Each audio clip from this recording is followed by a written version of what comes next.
Hello, you're listening to the Eric McKenna Project.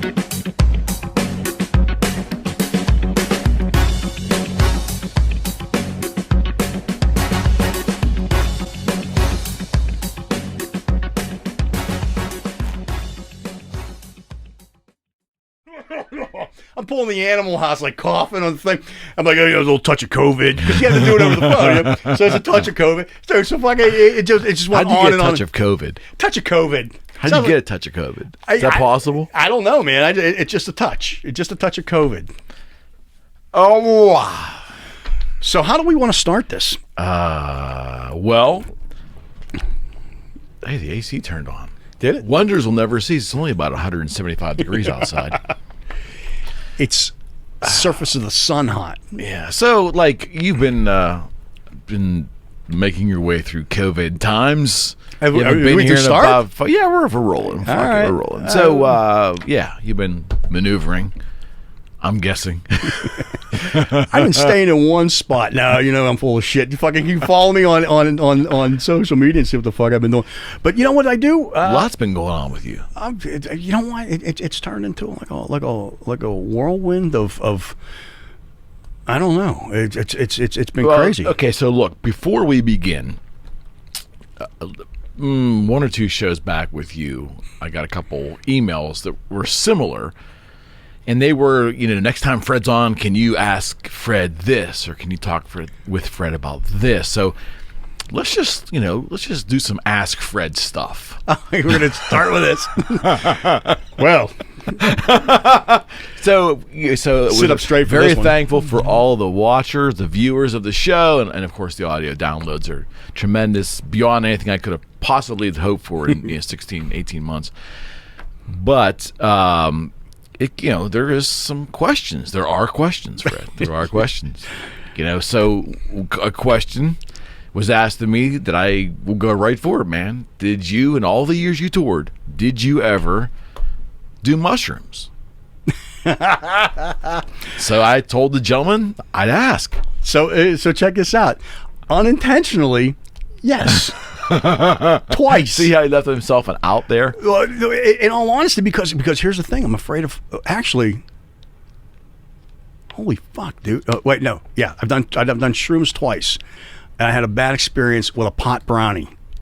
Okay, but everybody's eating a pot brownie. But I don't eat pot brownies. That's not the way I go, by man. Accident, right? Oh, dude, yeah. I was so mad. Always by accident. So the thing was with the pot brownie is we were at Alpine Valley, and I was so mad, and I had to do a TV interview, tell me about fucking what it's like to be on the road on Ozfest, and I had this interview scheduled, but these guys left me at Alpine Valley up there.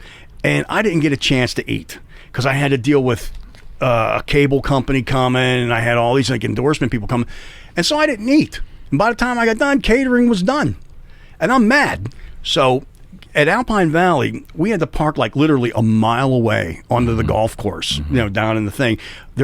Alpine Valley's up on top, and that's a concert venue. It's a concert venue. It's where Stevie Ray Vaughan died. So I love Stevie Ray, and I'm in a shitty mood every time I go there because I'm always bummed out. So I'm in a bad mood as it is. This is the pot brownie story before I get to the mushroom story.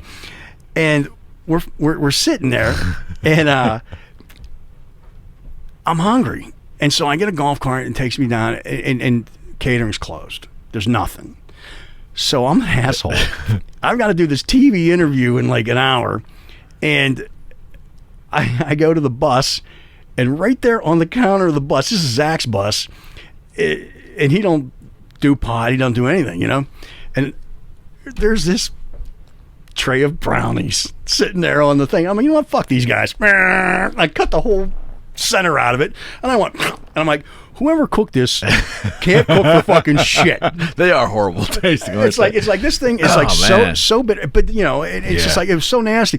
So I eat this fucking thing, and they come in and go, oh, somebody ate the middle out of that. And I'm like, yeah, some asshole.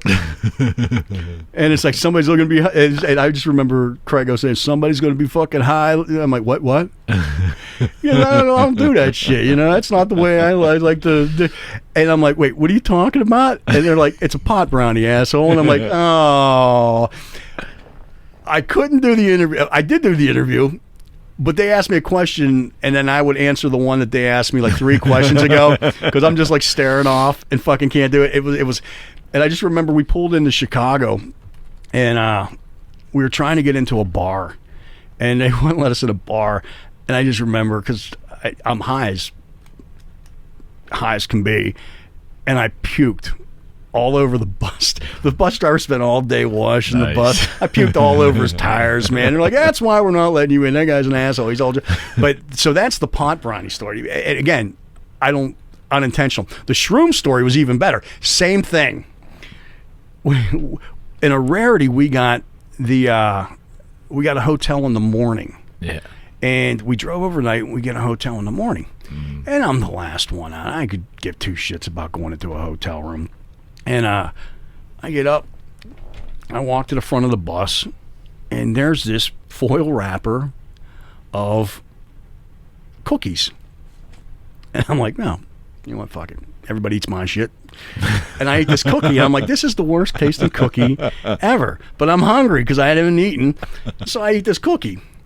And this dude pops out of the bathroom because here's the kitchen counter, and then the bathroom's on this side of the hall, and the door hits me. And I'm like, what he's like, oh, dude, sorry about that. I'm like, it's cool, don't sweat it. He looks down and he sees that the wrapper's open. He's like, did you eat a cookie? He goes, did you have one of those cookies? I'm like, yeah, man. He goes, you ate the cookie? I'm like, yeah. Sorry, man. He goes, you ate a whole cookie? And I'm like, yeah, dude, I ate a whole cookie. If it's your cookie, I'm sorry about it. He goes, dude, hang on. And he gets on the phone and he calls the tour manager. He goes, I hear her answer. And he goes, we got a problem. And he's like, I'm like, dude, it's your fucking cookie. It's a fucking cookie. And he goes, Freddy ate a cookie. And you hear, what? Because they know that I don't do this shit. Yeah, I'm terrified of hallucinogens. And Freddy ate a cookie. What? Oh, and you hear on the other end of the line, a whole cookie? A whole cookie. What are we going to do? I'm like, what are we going to do? I can puke. Aren't you puzzled by now? Oh, no. Now I kind of, I'm sitting there thinking, this is, this can't be good. This can't be good. And I'm like, all right, what's the deal? And all right, we're all going to go, and we're going to sit in a hotel room together. I'm like, what's the deal? He goes, it was a shroom cookie. I'm like, oh, why? And I'm like freaking out. I'm freaking out because it's a shroom cookie. And I'm like, look, man, dude, I'm not into no shrooms or nothing. What's going to happen to me? And he goes, look, we're all going to sit together and sing Kumbaya in a prayer circle. And I'm like, well, so what's the deal with eating a whole cookie? He goes, well, you're supposed to quarter them up. I'm like, what does that mean? I don't know what this means. We quarter up a cookie. He goes, you're only supposed to eat a quarter of a cookie. You ate a whole cookie. I ate 4 times as much as I'm supposed to. That's great. Take. Oh, yeah. So I'm sitting there. This is no shit. I'm sitting in the room, and I'm not feeling a thing. And I'm like, and they're giggling. And I'm like, I'm not. Did you guys play that night? Was there a show that night? No, we had the day off. Okay. We had the day off. And so I'm sitting there, I'm like, dude, how do I know when this is going to kick in? And behind the tour manager, the curtains turned into a giraffe. And I'm like, oh. So it gets even better because only the chaos that I can create. I'm liking this because I'm having a good mushroom trip. You know what I mean? It's just like, I don't do this stuff. I don't know what to expect. So I'm sitting there, and the curtains turn into a giraffe, and I'm giggling. I'm loving it. And I hear something out in the hall. And I decide that I'm going to go look to see what's in the hall. And they're like, look, we all stay in here. And they're having their own, they're doing whatever shroom people do. I don't fucking know. Me, I'm on my shroom people do. They're enjoying themselves in their own way. Me, I'm curious fucking George, man. I want to see what's going on in the hall because now is this your band? Or is this a fellow crew? What is it? These are crew guys, and it's all on the down low. Like nobody knows that these guys. Again, right. I'm out there. It's not a show day. It's not a show day. Okay. And these guys are out there enjoying themselves, and I'm ruining their party because they have to babysit me. They're like, You know, who knows what could be out in the hall? It could be anything. It could be a dragon. It could be the devil. I mean, I'm the fucking devil, but I could be out in the hall too. Who knows? You know. So I hear something going on in the hall, and what's great about shrooms is I remember everything, every bad thing I ever do. And, that's great. And so I look out in the hall, and they said, and the woman was there. She's a good friend of mine, Tracy. She said, I just watched you. You like stuck to the door like a gecko with my eye in the keyhole, you know, out the peephole. And there was a school that they must have been going on a field trip. They must have been going on a field trip. And I'm like, these kids look like bees. And they were, all I could see was like kids going like, you know, buzzing around. So the other guy, Jeff, he says, I whip open the door and I start running up and down the hallway. And I do remember this. It was like orange, brown, yellow on the pattern. And I just remember running up and down the hall looking at the pattern on the floor. It was like, and it was great. And at some point, I must have bolted for the elevator as those two tried to get me. And I'm just not. We stay together. We stay together as a group. Fuck that. There's a field out there. I want to go see what's going on out there. These kids. So I'm raising all this hell in the hallway. And people are opening the doors and blah, blah, blah, this, that, and the other thing. And I guess I'm a barrel of laughs. I don't know. They got me back into the room, and I just remember I had great dreams. I was up and down, up and down, up and down. And I remember later that evening, they said, all right, look, you all right? I'm like, yeah. They obviously didn't let you drive anywhere. Oh, no. I was trying to get out to the fields and shit like that, you know. And you could see me running down the highway. And so we get back, we go out to eat, and we get back later that night, and it's like 9:30 or whatever. And there's this teacher, and well, the school kids are back I guess they were on this field trip, you know, and they're putting tape on all these kids' doors. And I'm like, well, what's the tape for? And the one guy looks, he goes, one bad apple spoils it for everybody. He goes, one of these kids thought it was funny to about 8 o'clock in the morning to start running up and down the hall screaming at the top of their lungs. He goes, so we're making sure that we seal them in, and if the tape's broken, we know which. Wait, what? Yeah, they put the tape on there, so if they leave, the tape would be broken. They can't put it back on. Right. And so I'm like, yeah, I think I heard that kid. It was me. It was me. Can you even do that anymore in today's society? Man, this is years ago. Hell, man, this has got to be 12 years ago, 11 years ago. Okay, another question. I think I know the answer to this. We're going to ask it. Someone wanted to know if in all the years you toured, did you ever have that morning surprise, man, where you kind of just rolled over and just couldn't fathom what the heck? You didn't remember. You tried not to remember. You couldn't believe what you were staring at. You know what? I'm gonna say this. I'm gonna say this, and it is the question truth. was asked. I never fucked around on the road. But I have woke up next to Zach going, dude, what the fuck? What happened? In the back of his car. You and Zach, wow, like I'm going to say. No. We woke up in the back of his truck. And evidently we'd been on like a 5-day bender during like Rockstar, where he spent the night at my apartment for like 5 days. And then his wife called up and said, hey, look, what's Zach doing? I'm like, dude, he's been with me for 5 days. You know, and we went to the Ride House. We went to the Hyatt on Sunset to get his car because that's where we had parked it 5 days ago. Right. And he'd been at my house for 5 days, so I'd been driving, getting fucked up for 5 days, you know. And she's like, look, honey, can you just send him home? Yeah. We'll do that. You know. So we decide we're going to go to the Hyatt, and he's going to go home. Because everybody's upset. He's going to go home, and, you know, everything will go back to normal. Right. Dude, is that fucking Dublin's up there? You know, fucking Fred Durst lives fucking up there. That's where he fucking hangs out. Let's go. I think he's on tour. Zach. Dude, let's go up and fucking kick his ass. All right. Didn't Zach always think he saw Fred Durst? Oh, yeah. Like, we were always on the lookout for him. We're going to beat his ass if we ever saw him. Dude, he ruined music. This fucking Limp Bizkit shit ruined music. So fucking, we go up there and we're like, sitting, and this is the other thing that happens to me all the time. It's like, you get these women going, you look terrible. Why are you even here? You look at you two, and it's like, here we are. We're making a movie right now. Both of us. He's a rock star. I'm me. And these women are like, should you guys even be here? Because it's like all the Fred Durst, new metal looking dudes. Okay. And here's me and Zach with our fucking disgusting leather and fucking who comes strolling into the Dublin store. We're fucking going to kick Fred Durst's fucking ass. He's on tour. Yeah, fucking good cover. Trying to cover for him.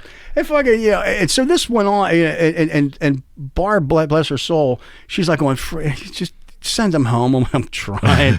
We get annihilated at thing. We go to this other place. He passes out on a table, like face down on a table. He's like, I'm like, oh yeah, all right. So we got this going on, and I'm just trying. Can you send him home? I'm trying. By the time we end up at the Hyatt to get his car, I'm hammered. He's hammered. I do remember this. I was in the fountain at the Hyatt. It's like the famous ride. That's where all the rock stars. But I was in the fountain. I go into the place soaking wet, and we start drinking. You've seen my car. People have seen my car. They're like, "Why? You've got everything in the world in here." Zach had a board game he played all the time. It's called Axis and Allies. He had Axis and Allies in the back of his truck. We got hammered. We go out to the car to drive. He goes, dude, I'm too fucked up to drive. We ain't fucking going nowhere. So we sit in the parking lot or the parking garage of the Hyatt on Sunset, and we start playing Axis and Allies, hammered. So the next morning, as the sun beats down, as the two dogs are locked in the car in the sweltering LA heat, and we're going, he goes, dude, get up. And I went, and there's like Zach laying on the other side of the truck bed. There's a board game between us. It's all fucked up. Dude, you trying to cheat? And I'm like, trying to cheat? Dude, I don't even trying to cheat. It's you can't see. So we paid to get the car out, but we never got out of the parking garage because we both passed out playing Axis and Allies in the back of his truck. So no loose women, but definitely you owe your Zach. Exactly. And we had to go in, which is even more horrifying. Oh, dude, you said horrifying. I was good on the road, but with Zach, fucking, you never bullshit. Bullshit. I was always good, man. So fucking, but with Zach, fucking, I woke up and it's just like we paid the night before to get the car out. We paid like $250 or whatever because it's been sitting there that long, and somebody paid. we had to go back in. We had to go back in and pay again because we didn't make it out by 6 a.m. So we had to pay another day's shit at a major hotel in Hollywood. Did you? Okay, so another question that was asked me in person actually. So supposedly the story goes, and we've talked about it on multiple shows before, or maybe on one of the early shows. You talked about accidentally entering a mosh pit, possibly in Pittsburgh, and accidentally my first mosh pit breaking a young lady's leg. Kicked her right in the fucking shin. The question is, did you ever find out who that was? I never found out. I always felt bad. The thing was, you made no attempt to apologize. What the hell, man? Dude, down. It was, I'm sitting there enjoying. So I guess the answer is no. It's my first thrash show. The answer is no. First thrash show ever, man. It was just like, and it was like, I think it was like Overkill, Slayer, or it was Overkill, Motorhead, and Slayer. I had no idea what was going on. All I know is this fucking thing in the fucking red and black flannel just kept drilling me in the back. You know what I mean? And it's just like, and this is the 80s, man. This is like softball chick mullets. Yeah, like 87, Okay. And then, so, the shaved side with the shorty long back. Wait. You got the shorty long back going on. Like, all business in the front, party in the back. Wait, softball shit. What are you talking about, softball shit? Use your imagination. I want you. This chick could have been playing softball, all right? She was on a team somewhere. She got all. Oh shit! It looked like man. it looked like fucking. What was that? Joe sorry. Dirt. It looked like Joe she Dirt. looked like a Joe dirt. fucking So Joe all Dirt. I know, and I didn't know it was a chick. What chick would go to one of these shows? All I know is I kept getting clocked, and I worked in a mill, and so Sure to make softball. so I turn around and I didn't intentionally do it, but these heavy ass mill boots, I had these steel toe boots right in the shin. And and I was waiting, here it comes, and I went like this, and I was just gonna, pop right in the leg. All I know is down. Down goes Frazier. And Frazier was down for a while, man. Sure to make softball. Shorty McLongback. And I'm just like, I felt so fucking bad. I'm like, oh, well, anyway, this is Motorhead. It's my first, I like these guys, And so, they brought her out, took her out on a fucking, You never apologized. Never found I out didn't who know. that was. I didn't, you know You're- what? That's so unlike you, though. It's not like me. These are the things that shaped my life. This is why I'm the nice guy that I am today. All right, so in the same vein, rumor has it, and I heard it from a very reliable source, although you may try to deny it, that you are putting manuscripts together to possibly, maybe kind of somewhat, maybe finally do the book. A book. Right. The book. You know what's funny is... See, you won't answer me directly. These birds that fly around this place. I hear things, Fred. You know what's funny is I have seriously thought about writing a book. Yeah, no shit. I heard it's a little more than that now, though. I may jinx myself, but there is people are actually interested in the shit that comes out of my mouth. I mean, dude, I actually, I've got some interest, and it's nice, and I thank the show for that because people can go and watch my stories. Anything we can do. People go and watch the stories, and now people want to read them, and I can't say anything more than that, but it'd be nice to have a book come out.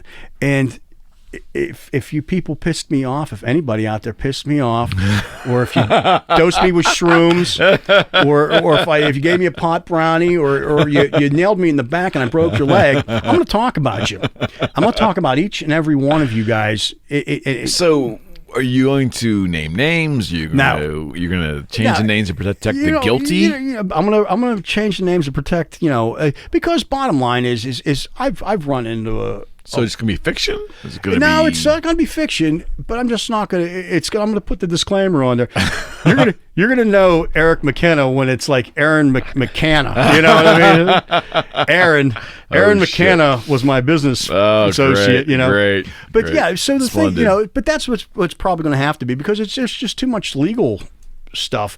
But the stories are true, and only the names are changed to protect my ass from getting sued off, but there's interest. I know, and I told you, and it's there would great be. because I never thought about it. The funny thing is when it first came across, but you never even remotely forget shopping it. You never even brought the idea up beyond small circles. Yeah, because it's fun to say I'm going to do a book. I'm going to do a book, and what's messed up is I've gone to 3 psychics in my life.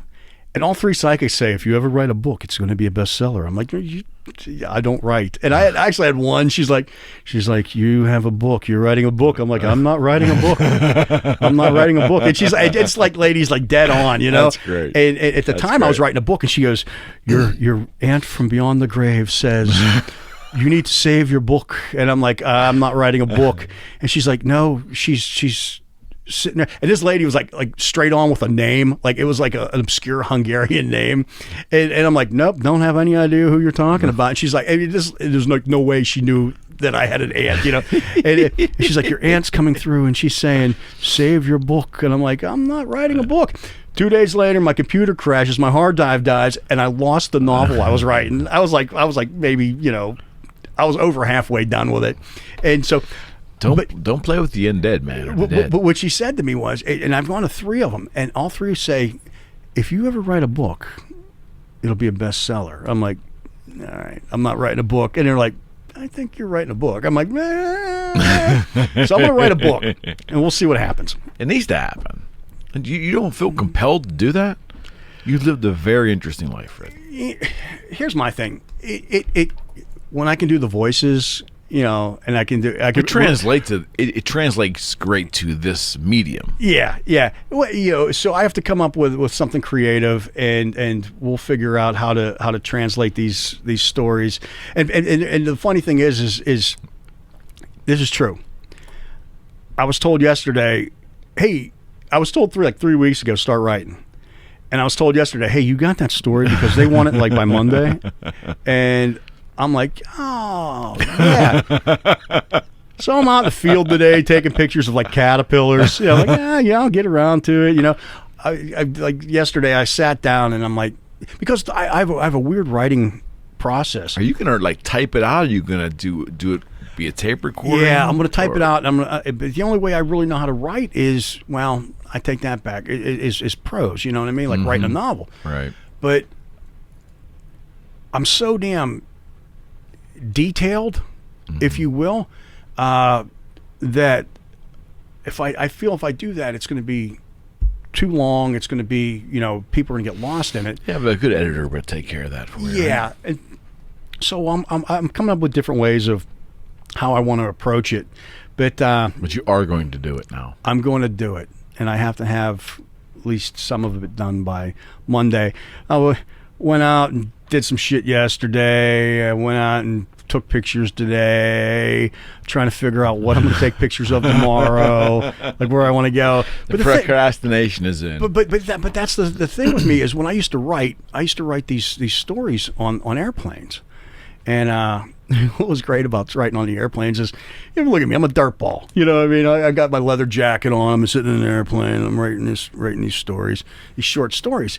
And they always, and here's the thing with me, is I destroy all my stuff. I write it, get it out, and I just destroy it. Yeah. And because it's, for me, it's in my head, And I'm sitting there and I'm writing, and I just remember this one woman, and she's like, are you an author? I'm like, nah, I just do it for fun. I say it keeps me busy because I'm terrified of flying. So I get drunk and I start writing. And she goes, she's like reading like over my shoulder. Can I read that? And I'm like, yeah, here it is, And so I gave her like 5 excerpts to read. Uh-huh. And when I let somebody read it, I always give them the 5 You weren't bothered by that? No, because, I mean, it's just, I'll never see her again. You know what I mean? So how many times have you said that to women in your lifetime? It usually happens. I'll never see him again. And so she reads these. I pick out 5 parts of this novel that I'm writing, and she reads them, and she looks over to me, and I've got like I've got a week's worth of growth on my face, and I'm in leather and a dirty, Zach Wild BLS t-shirt, and she goes, "It's one of the most beautiful things I've ever read." And she like looks at me. She's like, "She on mushrooms or what?" Yeah, all right. And she's crying. She's like, "It's terrible because it's not. I don't write happy things." And she's like, "Well, what the hell did you write? What was it?" It was just I come up with ideas. Somebody challenged me one time to write a story, and I write these. Was it like stuff while you were in Europe? Were you inspired by the travel? You know what? It comes from when I write. I come from it could be personal experience, or it could be like a place I've been, and how I just. But it's just how I describe things. It's like the way I tell my stories. Right. People go, oh, fuck, he's going on a fucking story, but I put all the detail in. History major. Well, when this story was written, every little detail. Had to be, and I started out, and the somebody else asked to read the story that I was writing, and I was challenged. Can you write something that's a little bit lighter? Because this is like heavy death and doom stuff. This is how he picked up the women. Yeah. Hey, baby, you want to read my book? On airplanes. On airplanes. But that's just it, And the thing is I take it, I read it, and I write it, and it just gets out of my system. Right. So it's cathartic for you. Yeah, and so and that was the thing. Drinking will do that too. Well, drinking will definitely do that too. And you know what? I haven't had a drink in a while. Hey, I offered, pal. I know. I offered. I laughed and made myself choke on that. So also people wanting to know why you do not do Facebook. Oh my God! Here we go. Because Fred the Instagram, right? But our generation is entrenched on Facebook. I don't do Facebook. Right. People want to know why. I don't do Facebook. Why? You know what? It's a pain. It goes on. Social media has been. I didn't want Instagram. I got 3 of them now, and I didn't want the first 2, and I made the other one because I had to for the photography thing. I never wanted, even back when we did Boogie Street, you got to do a Facebook. I'm not doing it. You got to do I'm not going to do it. I don't want to do that shit. Why? I just don't want to. And there's no skill involved. Well, here's the thing that gets me in trouble. I've always had someone say, "Dude, I'm going to make you a page." No, I don't. That's happened on occasion, and twice you didn't know about it. 3 times. So and the first was, God bless my wife, even though she hates me to this day. I didn't want that. I didn't want an Instagram, blah blah blah, or a Facebook. And it's just like, you got yourself a MySpace page, do you? And I'm like, look. I don't even. Somebody else does it for me. Oh, bullshit! I know you. I see you talking to girls on there. I talk to fans. You know what I mean? I could give 2 fucks less about. You know what I do? I go off and I get a good laugh out of it. But that's hard to fucking. I mean, think about it for a second. That has to be hard for anyone to believe. Yes, but right? You know what's fucked up is I'm in the You're room. on the road all the time. And you know what I'm doing in my room by myself? It's not on fucking Facebook. It's not. I'm drinking heavily by myself. And you know why I drink by myself? Because I would have to share my booze with someone else if I was drinking with someone else, and I don't share my booze. I hang on to my booze and whatever else I got in the room for me. It's not. It's not. I'm not a sharing kind of person when it comes down to a bottle of Jack Daniels. Bullshit. You were gone for like 3 hours. I was in the fucking desert looking for fucking peyote in like Arizona, and I come back with like I was out in the desert looking for rattlesnakes and peyote. That's a true story. I tried to get a hold of you for 3 hours. There was a fucking vulture going around my head waiting for me to drop out in this desert, and I'm like, wow, I walked 3 hours into the desert. I hope I can. I was like, I was just. I get back. Oh, who were you talking to? I mean, what do you mean, who was I talking to? I was in the desert. I've been trying to get a hold of you. There's no cell phone reception. And this is like back when you had like a brick. Those big cell phone bricks? It wasn't even like a little cool little Nokia thing. It was like a brick. This is like I know you're lying to me. I'm not fucking lying to you. I see you have a MySpace page. So I'm sitting there arguing with her about this MySpace page, and the dude that's in my room, he wants to go eat. He's like, "You ready to go eat?" I'm like, I'm gonna argue about this because you're not doing anything. I'm like, I know I'm not doing anything. I know you're lying to me. I know you got. The guy goes, "Here, this is easy. Delete," and he deletes my. See, you just deleted it, you son of a bitch. And I'm like, there's no fucking. So I didn't want it there. So now Facebook comes along, right? And it's just like, you want to Facebook page? No, I don't. That was you. I don't want a Facebook page. I don't want a Facebook. So I resisted Facebook for as long as I could. I'm sitting in. Where the fuck was I? I was in Indonesia, sitting on a hotel room rooftop at a pool, and my buddy Ryan makes me an Instagram page. Okay. And I'm like, dude, I don't want an Instagram page. And he's like, no, dude, I made you one. I'm like, I just made you one. I don't want. And Who does that? Well, the guy sitting beside me because I told him the story of how I get in trouble with fucking social media, and he's like, well, dude, I just made you one. I'm like, dude, why the fuck would you do? Just because it's funny. I'm like, it's not funny. That is funny. So the first picture's like me who never sunburns, like Red Lobster, fucking, I'm all burnt and shit like this. That's great. And I'm like, dude, come on. And so I started posting it. I get this phone call. You son of a bitch, you got a fucking Instagram account. I'm like, I don't have an Instagram account. Somebody else is doing it for me. You know, you lie. You lied about the MySpace. Now you're lying. I'm not fucking lying. I don't even do this. I don't want this stuff. I don't do this stuff. I don't want anything to do with social media. Dude from Megadeth fucking goes, hey man, we've got a lot of fans talking about you. Could we make you like a fan Megadeth fan page that you can interact a little bit with the fans on Instagram? Like, I really don't want that. Because this is your Fred of Death could be your personal one. I don't want a personal one, but Fred of Death official is going to be your Megadeth. Look, dude, I don't. It'd be nice. Okay, you know what? Go ahead, do it. So now I have two, and I don't want either one of them. Oh, you son of a bitch! Now you got two of them. And then I get people calling, going, dude, you didn't tell me you didn't tell me you had an Instagram page. I don't. And it's just like you can't. It's just like, oh, really? You said you didn't have social media. I don't look at it. So wait a second. I put a lot of thought into this. I have. Just hear me out. You began touring in the 90s, the mid to late 90s. Late 90s. Yeah. So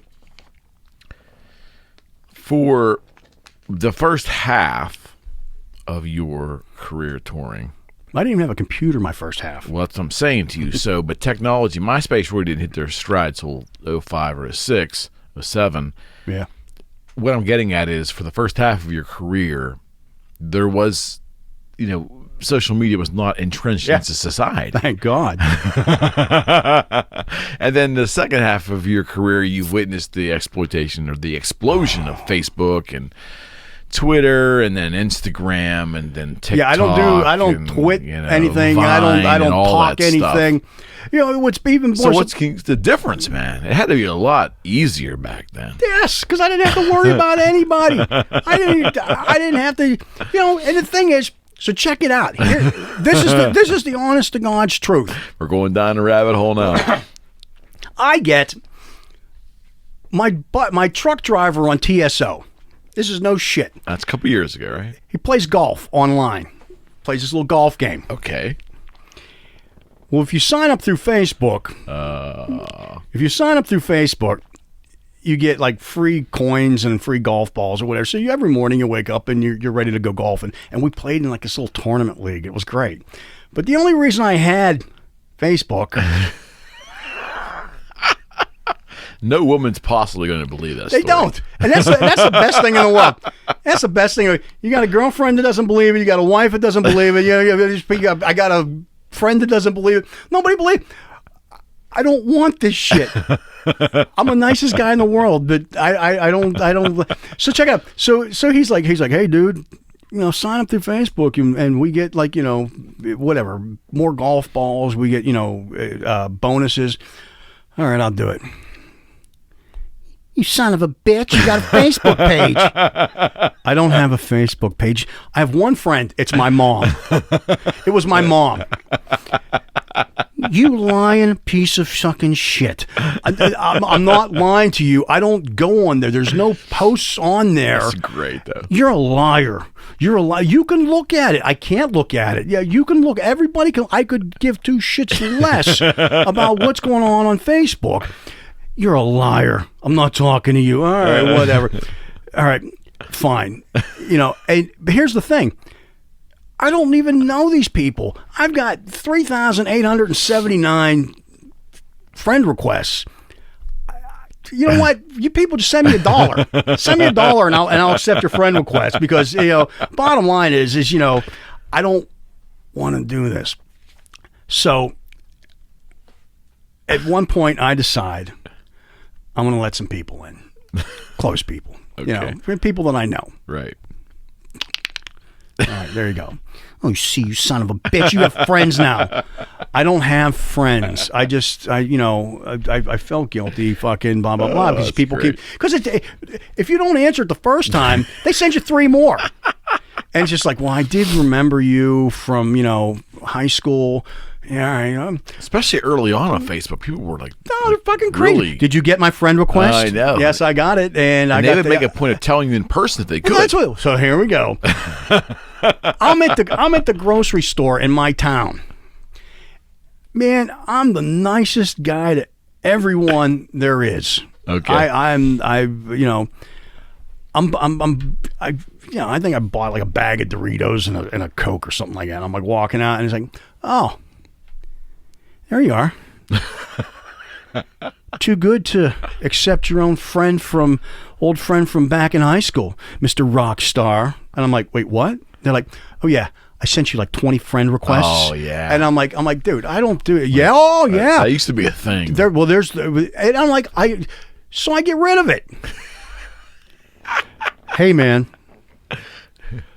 we can't play in the league anymore if you're not on Facebook. What do you mean you can't play in the league anymore? I don't want to fucking golf anymore either. Dude, we're counting on you. What do you mean you're counting on me? You're counting on me to play in... Wait, we haven't been on tour in months. But we need you in the league. We need your... you need to do Facebook. And he's serious, right? Oh yeah, this is dead serious. And I'm going... You've got to be fucking kidding me. And so I go and I friend my mom again. Oh, there you are again. You're back on Facebook. You deleted it and now you're back. Yes, my mom. Don't give me that shit, you lying piece of shit. You son of a bitch. I'm like, I don't want... That is so fucking good. I don't want Facebook. Oh, no, look at you. You got another Instagram. Got another... Yeah, I did it for photography. Did you did Twitter? No, I never... Yeah. Instagram... That's fucking brutal, because man. Ryan set it up, and then I did the Facebook to play golf. You might be funny as shit on Twitter because you're only allowed 142 characters, I think, in terms of typed text, and then they can do an attachment or something. Yeah, it's me fucking cussing somebody out on I hear Twitter. it's brutal. I don't do it. I may have an account. You son of a bitch, way you got back. Twitter now, too. You're a twit. I'm going to go TikTok, I think. TikTok. Yeah. Just fucking, I'm like, you got to be kidding me, man. Man. It's like, I know you're talking to other... No, actually, I'm not talking to anybody. Nobody anywhere. No, then why would you happen to have blah, blah, blah on there? Well, you know what? Blah, blah, blah. It just, it's fucking... It's a pain in the ass. Well, Barry, there's your answer as to why he doesn't have Facebook. That's why I don't have Facebook. Women. So, all right. So, have you had any conversations with your cohorts, all your touring professional buddies, boys and gals? How are other people making it? Whether it's been Willie or anyone else of your crew? I talk to Willie occasionally, and Mike and Ryan. Shit like that, like good friends. What are you hearing out there? Nothing. There's nothing going on. I just got a message. I'm not going to be doing a movie till next year. I am doing absolutely nothing. So I take pictures every day. But that's crazy. But yes, everything's shut down. Nothing in the entertainment Is business. Hollywood working now? Are they making movies? Are there studios that are up and running? I don't think so. I think I saw that a soap opera was coming back online or whatever, but there's just too much of a chance. You know what I mean? So it's smart. I actually think it's a smart thing to do. But you know what happened? If people would wear their masks, then it would die out in about 3 months. But no, man, we're going to go to Sturgis this week. And, we're going to go down to Florida and play on the beach. And we're going to go to California and make a ride. Sounds like that was... It sounds like you read that straight from the Democratic presidential. You know what? That's coming. I should be running for. You know what? I'm gonna announce That's on what my it sounds like it to me. I'm gonna announce on my Facebook that I've been saying that for the whole thing, man. Bottom line is I hold up. I did, and then I get it. I went stir crazy, but I go on. I wear my mask and stuff like that. I think that's right. I think there, the pragmatic way to look at it. Wouldn't you not agree? is if you go to an entity that requires you to put a mask on before you enter the entity, you have no fucking room to complain about it. If you want to go into Target and Target requires masks, yes, for whatever the reason is, maybe the township, maybe the county, whatever. Yeah. If they require it, put the fucking mask on. But you got all these Karens and Kyles out there that are sitting there fighting over it.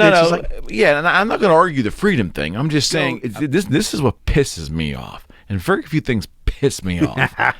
But when, I'm not a mask fan. I'm just not. I'm not. But I'm doing what I'm instructed to do. That's and I right. believe it's for I believe in a greater good. I do. Yep. I don't know if it's really helping the greater good, but maybe, whatever. I'm required to do it if I want to shop at the store. Yeah. So, of course, I go into the store to run in and run out. It was Target in Pittsburgh here. And, of course, there's a mother and a teenage son there. The only two people in this entire store that I can see without a mask on. Yeah.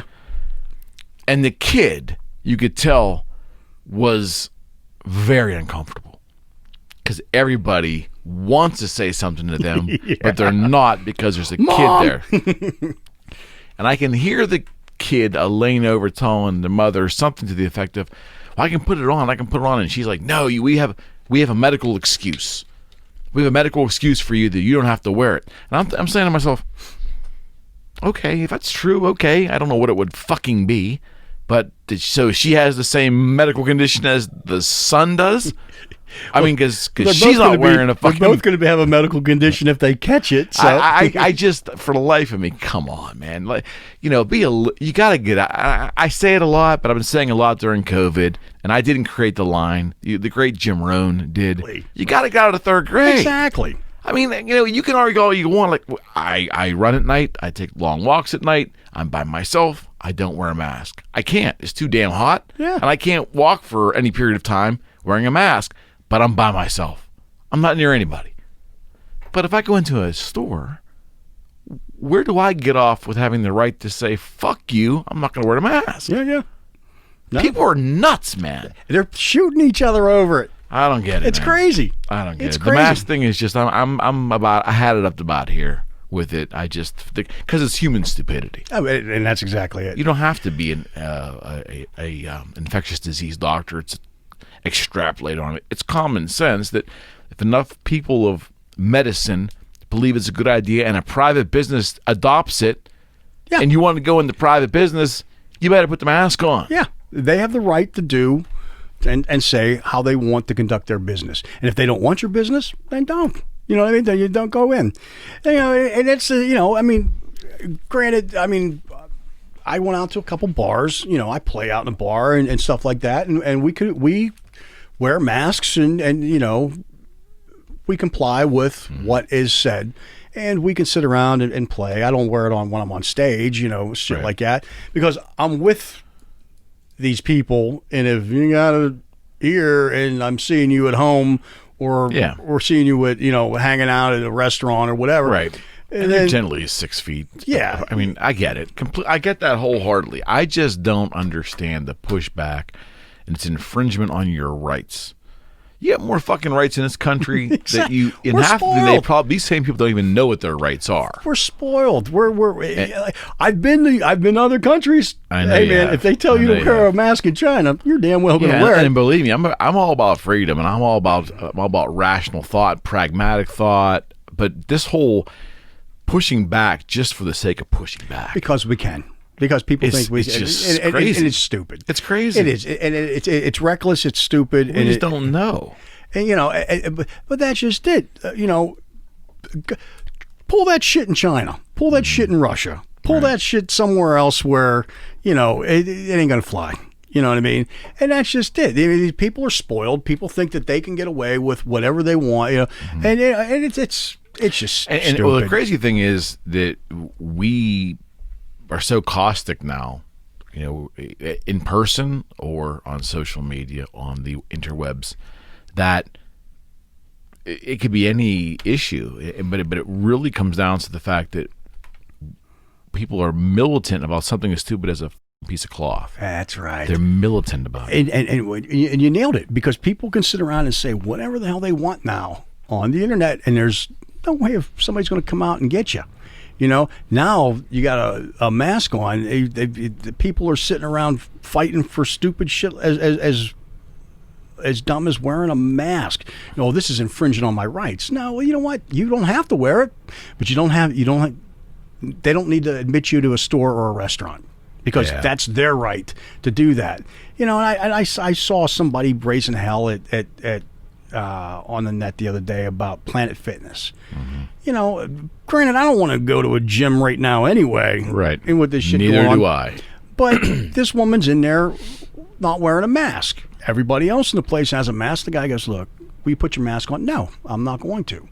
And then fucking leave. They asked her to leave. It's a private bit. There should be no debate. She says that their governor said that you don't have to wear a mask when you exercise. He goes, yeah, when you exercise, but you're in our place of business. She goes, well, it was just like an argument. It's so stupid. It's so third grade. You know, there people are going to sit around and just like, you know, you got MySpace. You got Facebook. You're so fucking third grade. You know. So what's great about this, though, what I think is it's joyous to me. How great this is that it's not one political thought. It's all sides. Case in point, you know, it's a private entity. Well, there's a private entity that didn't want to make a gay cake. So people that gay rights activists and people that are very liberal thinking folks, good people, up in arms, and of course the freedom folks push back. Well, this is a private business; they should be able to do what they want. These same freedom fuckers now, all right, are giving the owner of these businesses a hard time because they don't want to wear their masks. Yeah. Oh yeah. Like it's not. The argument is it's probably the most bipartisan argument of stupidity imaginable. It's just stupid. And again, crazy to me. It's crazy to me. America's dumbed down, man. It's been television. It's our schools. It's our upbringing. It's the way that we feel. Everybody feels entitled in this country. Yeah, exactly right. And they have the right to do and say anything they want because that's how they feel. But when you sit around and say, "Hey, look, this is what we want," oh no, you're the establishment. It's just bunch of fucking hippies is what it is. Bunch of drum fucking thumping hippies. It's like, you know, it's you can't. I can't be offended. It's not about it. You cannot offend me, but you can get me angry, you know, over stupidity. And I find people's actions being just so stupid and very selfish. The selfish thing is the thing I don't understand. Well, here's the thing. You can do whatever the fuck you want. Mm-hmm. Don't endanger me. Right. And if your stupidity is going to kill me, or get me hurt, or get somebody I know or love hurt, then fuck you. Then that's when I get mad. I'm the easiest guy in the world. Mm-hmm. Nothing rattles me. Nothing gets me upset. You don't fucking like me. Big fucking deal. Yeah, that doesn't matter to me. But you know what? When you start endangering me, right, or my friends or my family or the people I love or whatever, because of your stupidity, fuck that, man. Sometimes it's just ignorance of facts, and then there's the people that they're just stupid because they are stupid. But that's stupid. That's just so. I mean, stupid is stupid does. The behavior is just selfish. Well, that's exactly the thing it. That drives me insane. Well, and that goes back to people thinking that they're entitled or they're better than this person, or they don't have to do that. That applies to everybody else but them, you know. And it's just it's stupid. And I will tell you point blank, I absolutely have a lot of frustrations with our governor and the very restrictive policies, and I think some of that is heavy-handed. Restaurants and real estate, things that we do. I've been very vocal about my displeasure in the way that it's a heavy-handed, to me, again, just my thoughts. I find it dictatorial, and I just don't like the way there's been really no communication or what I call real leadership in our state. All that being said, at the same time, I am not of the idea that we should return back to normal tomorrow and act like this hasn't happened and let herd immunity come in and, if that even is a thing, and fix it. Hey, I'm not a scientist. I don't know. It might happen, but I'm not for that either. Pragmatism, man. Pragmatism. Pragmatic thought and thinking. Let's think. Let's sit down and not react. Let's think about it first. And maybe come up with a conclusion that works for everybody. Like, right? Well, exactly. There are solutions. They saw that herd immunity doesn't work because it didn't work in Sweden. You know what? They say it did, though. I'm confused on the science on there, Fred. I'm seeing stuff that says that they're not any better off than. And that's the problem. Forbes has one article says it didn't work. Depends on who your source is. Yeah. And it doesn't always run down political lines either, which is astonishing to me, which is fascinating. Yeah. That's fascinating. Well, here's the funny thing, man, is if you want to look at this as a zombie apocalypse, that's basically what Walking Dead and that shit's based on. People didn't listen. People had their own ideas for why they should not bury the dead or do it, blah blah blah, and that's what exactly happened. And then it gets out of control. If this was turning people into zombies, everybody'd be eaten. You know what I mean? There'd be a very few. The puzzling thing I don't know, maybe you can enlighten me, is that, you know, we have a vacuum of leadership, obviously, in our country, and it's been exposed by this virus. Yeah. And yes, at a presidential level, but also as a congressional level. On every level. And it's so caustic. Yep. And you have governors fighting with the president, governors fighting with senators. You have now, for other reasons, you got a certain amount of the population's mad at the police. You know, not all the police, certain part of the police. It's really caustic, and I just don't understand why we're so quick to react all the time. We have to have, you know, do you have to always have an opinion on everything? Is it okay just to say, yeah, I don't know enough, and I don't have an opinion, and I'm not going to voice one? That's what people should do, right? Because a lot of these people are running their mouth and they don't know what the hell they're talking about. I don't want to have an opinion on everything. I'm not jumping into, you know, hey man, I'll let you talk, but if you want to sound like an idiot, go ahead. I don't know. You know, let's and I'm not in any way provoking anything. Go ahead, try to go without police. Let's see what happens. Yeah, but again, and that goes back to what I think is fascinating about this whole year so far. It doesn't always come down to left versus right, conservative versus Democrat. It never comes down to black versus white, no matter how there's a little fringe of people of all ethnicities in this fringe trying to make it about that. It's not about that. But it doesn't uniformly come down to conservative versus liberal. It doesn't. There's lots of divisions and lots of weird, you know what I mean? There's lots of cracks. There's a lot of cracks. There's a lot of cracks, and one of them is those who want to defund the police, and I think the majority who look at that saying that maybe there's reforms needed in certain areas for sure, but you can't get rid of the police department. Yeah. You know, so again, it doesn't fall down uniformly left versus right. It just doesn't. The whole system's failed. You know what I mean? Everything's failed. It's corrupt at the top. It's corrupt at the bottom. Dude, come on. The people that are out of work and suffering, you know what I mean? People are frustrated, and that's where a lot of this is coming from. Is people are frustrated, and there's nothing getting done. What pisses me off is I got a very good friend of mine, John. If you're watching this, John, I hope I'm congruent with what you believe.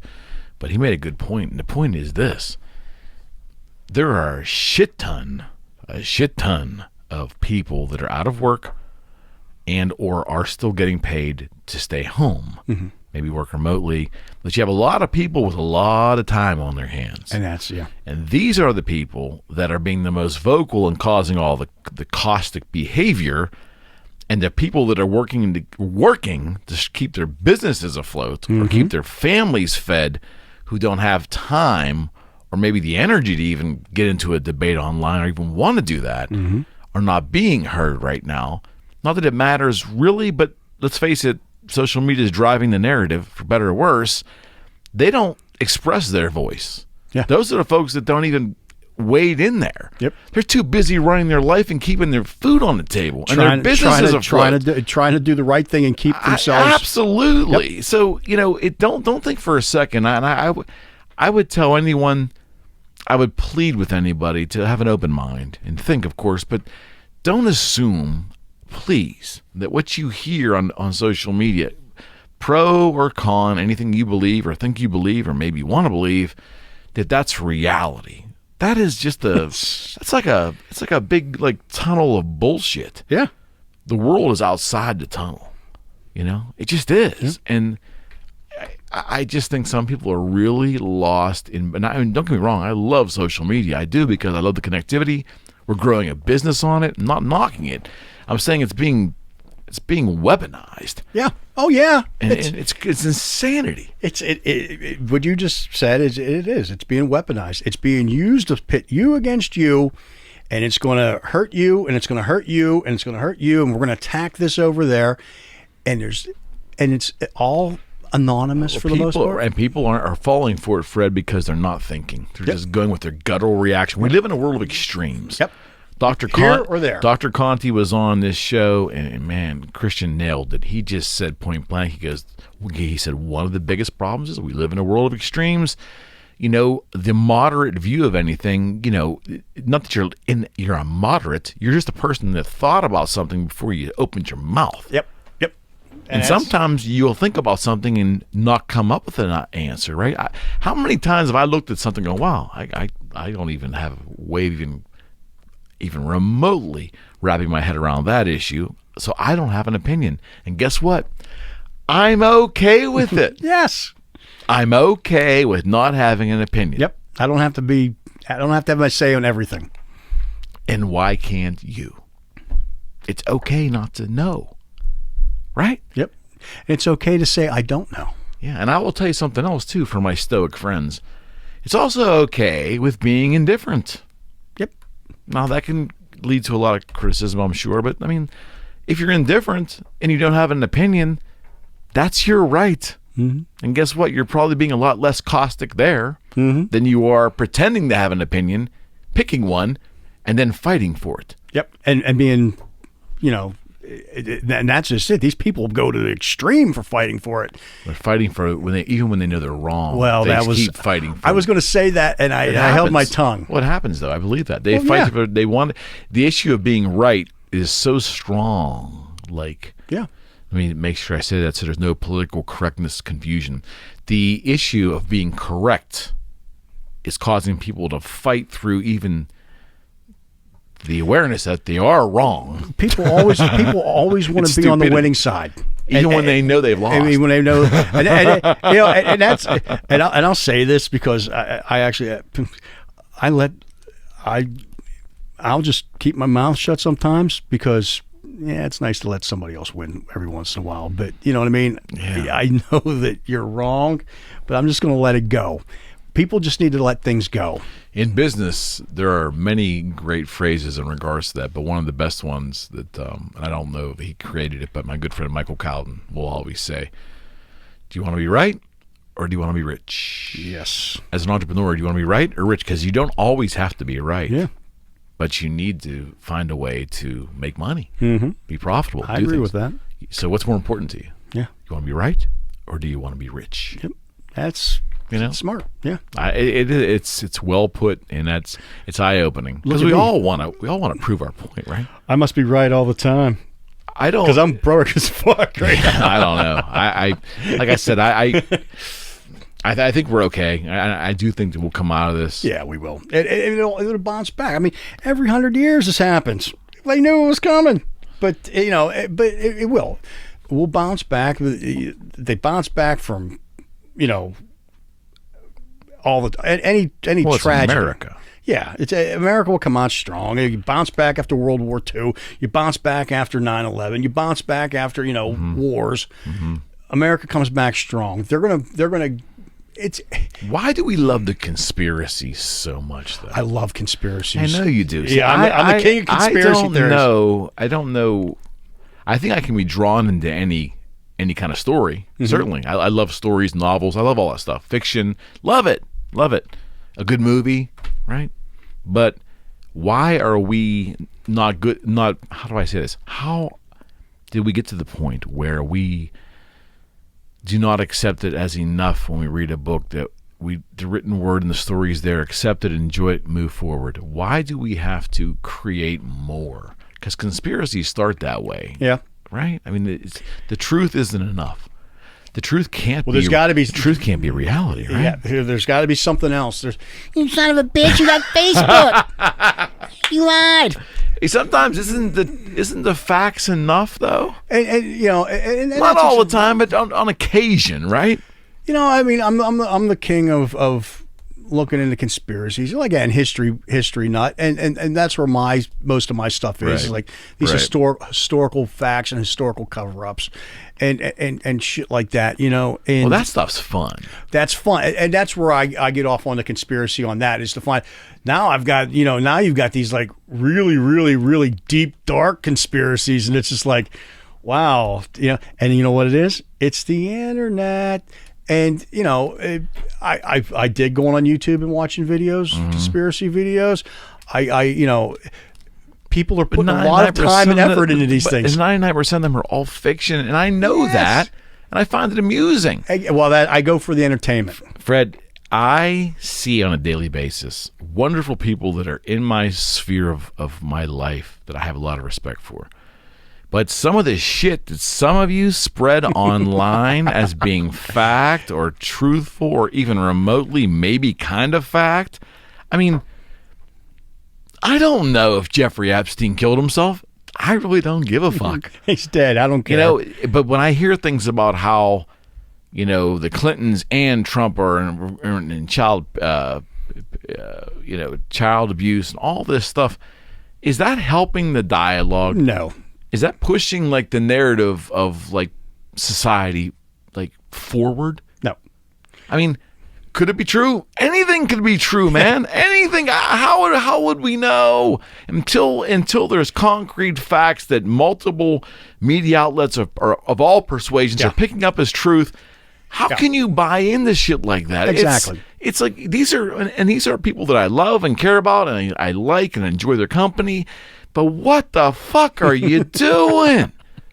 I mean, you're spreading. This is nonsense. Better to do. They're locked up in a house. But that's not helping. And it's on Facebook. Not helping. It's on Facebook. It's so not it helping. must be true. It's not helping. Must be true. It's not helping anyone. I know, and that's exactly it, man. And that's the thing, is people right now are bored. You know, the conspiracies I go for, the UFO conspiracies, the JFK thing. Now these people, now they got fucking Pizzagate, ping pong, and fucking, I'm like, holy fuck. They really fucking turn into reptiles and they drink the blood of kids? Oh my God. Why can't we just, you know, not fall in love with a candidate or a party? I mean, the Republican Party is not the Boston Red Sox, and the Democratic Party is not the New York Yankees. You don't have to fall in love with one or the other and root for them to the death, right? Yeah. Are you kidding me? And I love baseball, and I love my favorite baseball team, but you know what? That's not how I'm going to run my life. Yeah. You see what I mean? If the Pirates blow another lead, I'm not going to go jump off a fucking building. You know what I mean? Yeah, I don't understand how. Because you have to equate it to sports teams, because that's the only other thing in our society that's even remotely close, right? That's the only thing that binds us together. And look what happens. No sports, people are fucking running rampant. Yeah. And I give people the benefit of the doubt. This is a pandemic. You know, everything's changed, dude. Everything from, you know, those that can still pay their bills and those who can't, those who own businesses, those that are employees of firms. Everybody's got their own little, you know, their own little special interest. Mm-hmm. Nothing wrong with that. Yep. But man, we're just so goddamn bored all the time now, because that's the only reason why this bullshit is at the forefront. Well, that's exactly it. They have nothing better to do. So you talked about conspiracies. So we are going to announce on this show that our good friend James Krug is going to be back. We just did a podcast with James. He is He's a man of science. He's an observatory, if I'm pronouncing that correctly, a director of an observatory. And I can't remember the name exactly off the top of my head which one it is, but he is also a state section director of MUFON. This guy is can't wait. Oh, he is articulate. He's got a great history. I had a great, if you haven't heard it or if you have not watched it yet, go back and look up our most recent Eric McKenna Project show with James Krug. It was phenomenal. Jim, as I call him, Jim is going to come back. I believe we're thinking early September here. Fred's going to sit in there, and we have one other guest coming as well. But Jim's going to come on a regular basis. Awesome. And we're going to have a blended show with prior guests. Frizzy, if you're listening, I haven't forgot about you, buddy. I'll be in touch. I want to bring the prior guests that we have on that have interest in this kind of stuff. These folks have let me know that, hey, they love this kind of stuff. So we're going to have a panel discussion with Jim driving the content. That's awesome. So that'll be coming up here soon. But why or how did you get into UFO stuff? Because we've had conversations for over 20 years now, Freddy. I know it goes way back with you. I love it, man. It's awesome. And I'll talk about this I'll save it for the next show. Yep. But I've actually, the other day I went down to Kecksburg. Just for shits and giggles. I just drove. We talked about Kecksburg on that show. There is a UFO crash site like an hour away from here. Right. And I went down there and I took some pictures and it was cool, blah, blah, blah. We talked about what that possibly could be. What do you think it is? I think going to conspiracy theories. I think it's Die Glock. Yeah, I think it's the bell. It's the bell. We talked about the bell. It's the Nazi bell. And that's exactly what I think it was. I think those escaping like officers and the scientists. The Luftwaffe. The scientists were trying to build, of all fucking things, a time machine. Right. And they took off in this thing as the Allied troops approached. They took off in it, and they have history of it. They know it was there. They show where it was tied up at. They described it to a T. Mm-hmm. And this thing takes off in conspiracy theory. This thing just disappears with these Nazi scientists. Right. And in December 9th, 1965, this across the sky in Pittsburgh comes this craft that crash lands in Kecksburg, and it lands and it is the exact description of what the Die Glock was, what the bell was, down to the T, down to like what's written on it. So somehow these cats managed to get out of there for 20 years and fly around in this thing, and it just happens to land in the little town of Kecksburg. And but I mean, I've always been interested in that kind of stuff, and I've actually been as they happen, 2 mass UFO sightings, and we'll talk about that on the show. Mm-hmm. I did one it was one around Christmas time in the 90s, but I was at the Ozfest one where the big triangle was over Tinley Park, and they're like, "Did you go out and see the UFO?" I'm like, "Fuck you guys, I got shit to do here. You're not getting," because the lighting rig's coming down. And I'm like, "Let's go, get your shit off the stage." And they're like, "Dude, there's a UFO." I'm like, "Yeah, okay, sure, right," and I missed it. Wow. By the time my stuff got done, but it's one of the largest mass sightings of a UFO. Yeah. And I was undercover and I missed it. And it's just like, wah, wah, wah, wah. I had somebody follow me around like all day, wah, wah, wah, a little trumpet and a little, and I'm just like, you gotta be kidding. But yeah, but I'll go to like places where I know there's been like UFOs, like in Chicago at the airport where that one was over like C-17 or whatever. Dude, I'll go hang out at that gate. I'm like, so. Did you know the Bob Lazar story? Yeah. I know all that stuff. Because did you see him and Jeremy Corbell, the filmmaker, were on Rogan's show a while back? I missed it. I didn't see that. Yeah, they were on there. But yeah, I know all that crap, man. I know. I'm like I said, you know me. I'm a conspiracy nut. Well, something's coming out supposedly. Have you seen or read this? The U.S. government says that they've actually admitted that they have their otherworld crafts. Well, they're admitting they have not made from the earth. Not made from the earth. Under the earth? Well, where do you think where the hell these things come from? But yeah, I mean, and just so I've for ever since I was a kid, I was like always interested in it. Yeah. And you go see movies like Close Encounters, and, stuff like that as a kid, and it was always great. So I'm looking forward to this show. James is great. I can't wait. James is great. He has a great podcast too. You got to check him out. It's James. It's KRUG. Check him out on Facebook, and he's involved in so much, and he's just a great, knowledgeable guest who will certainly blow your mind. See, I'm going to watch that because that was one of the driving forces for me to go to Kecksburg. And I went the other day. Right. I'm just like, you know what? Eric just did this thing. He's talking about this guy coming back. Yeah. I've got nothing to do today because I'm not working and I'm one of these guys. I'm like, you know what? Fuck it. I'm going to fucking hop in the car, drive an hour. And I went and saw the little acorn-shaped thing at the Kecksburg UFO. And I'm like, wow, this is great. And then I get down there. And I'm like, I want to see other things. I'm like, I'm going to go take a look around town. And I've got no signal. And you're like out in the middle, like nowhere going, yeah, is there a museum? Is there this? Is there that? No, nothing. There's gotta be a diner there, right? Great, it was probably. I didn't find open. it. I didn't find it. Yeah, Can't sit in there. Coffee to go. Got a mask. Yeah, coffee to go. But but I mean, that's just so. I'm looking forward to this show. And it's been. It's gonna be awesome. I can't wait. It's been on my mind ever since you told me about it. I'm like, I got to do this. Oh yeah, we have to go down the rabbit hole. And there's just the thing was him and I did a show, and I was very blessed as well to have Mr. John Ventry, another MUFON. I think John was he might have been the state director for Pennsylvania, and John was also one of the guests and one of the narrators of Hangar 51 or Hangar 18 or the show on Megadeth song Hangar 18. Oh yeah, that's why it probably is in my brain. Area 51. No, there was a Hangar 18 or something. It was a show on the History Channel for a good year, and John was on that show. Hangar 1. Hangar 1? That's what it's called. Okay. But John was on this podcast and on our show, half a year ago, 8, 9, 10 months ago. And I had a great show with John, and John kind of led me to Jim.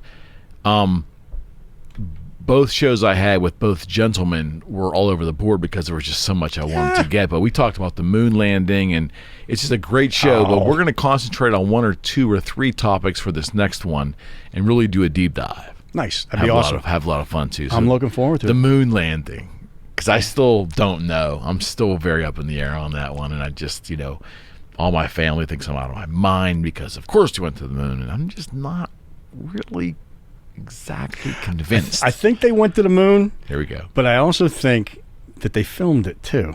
And it was just in case they didn't make it to the moon, so they could say that they made it to the moon. But I think they went. You think they went? I they got past the Van Halen belt, the Van Allen belt. Look at all the people up here on the moon. Could you imagine 70s Van Halen playing on the crater? They're around the crater. That's what Armstrong supposedly said. Yeah, right? Aldrin, yeah. One of those two. Buzz Aldrin, yeah. So, but the thing is, I think they made it. In fact, I know they made it, and I think that it was 1969. Yeah. Technology was not what it is now. It was. And we haven't gone back. The technology and a calculator was more than what they had to go to the moon. Right. And so they had this. Just shows you how smart they were. They had to figure things out and do calculations, and that's if you they didn't have the advantage of having a computer. They had people that wrote things out. You know what I mean? Even on board, they had to figure things out. So there's a lot of things that are unusual about that whole episode. Oh man, I can't wait to talk about this. This is going to be it's going to be great. It's going to be great. It's going to be great. We talked a little bit about you speaking with other touring professionals, and everybody's kind of doing the same damn thing right now, finding work locally. Is that right? There ain't no work local either. There ain't no work local either. So you get... I've got 3 jobs. I've got nothing. Right. And all of them go away during COVID, Yeah. right? I either make a movie, gone. Stagehand, gone. I tour, gone. So I sit around and I take pictures. I play my bass, and that's... So, yeah, but someone actually dragged you out and got you to get back up on stage and play bass, which is something you said you were not going to do, and now you're doing it again. Oh, man. How'd that happen? At the beginning of this, I got inspired because I'm like, you know what? I've got all this time now. I'm going to start recording again. And so I went out and bought all the power supplies I needed, and I set up my little stuff. And in typical Fred fashion, I'll fuck it up one way or another. And I decided that, you know what? I'm going to stick with photography. And so I'm decided to do that. But there was this bug. It was back in me. I wanted to play. Okay. And not record, just play. Just play. I just wanted to play. And so at the beginning, I set up my Kurzweil and I started learning. I want to learn something different. Okay. So I started to learn how to play piano. All right. I'm sitting there and I'm playing piano, and I don't play piano. And I'm like, I bought these lessons online, and I'm playing piano, and blah blah blah. And I'm playing piano, and I'm like, you know what? It's so much easier on bass. And I'm like, so I picked up the bass, and I never put it back down. And so now I go out. But and you always can play bass. Yeah, but now I decided that that's my discipline. All right. You know what I mean? And I sat down and I decided that, just like when I came home a couple years ago and I was like learning like Lady Gaga songs and dance songs, I'm going to learn something different. And so I decided that I'm going to start playing. So I started playing all different styles of music. So I went back out to my haunt, the Mousetrap, and it's still open, and they still have jam nights out there. Right. But you got to wear the mask, you know, we social distance and shit like that. And it's cool. But I've known these people for, Right. 30 years. Oh, yeah. And Bavington. out in Bavington. And this guy comes up to me and he goes, "Hey man, will you play these songs with me?" I'm like, "Dude, I don't know those songs, you know what I mean? It's just..." Never stopped you before. Well, that's exactly what happened. So he goes, "Look, dude, just a 1-4-5. 1-4-5. So I went up. That's how every good story starts. It's only the 1-4-5. It's only a 1-4-5. See you at the end of the song. And so I sat in and I started to learn these things. And again, people may or may not know this, I love surf music. Oh God, yes. I do. And I love the Stray Cats and Rockabilly. And this dude's up there playing this Gretsch. This guy Jason, he's up there playing, and he's wailing on it. And he goes, "Hey man, will you learn some songs?" I'm like, "Fuck yeah, I'll learn some songs." And it turns out it's something totally, because I never played that shit live. Right. I played other stuff, Right. but I never got into a discipline of playing that live. And in Rockabilly, what do they play? Fretless bass. I got a couple fretless basses that I never used. And I sat around and I decided playing bass was too easy. Now I'm going to learn how to play fretless bass.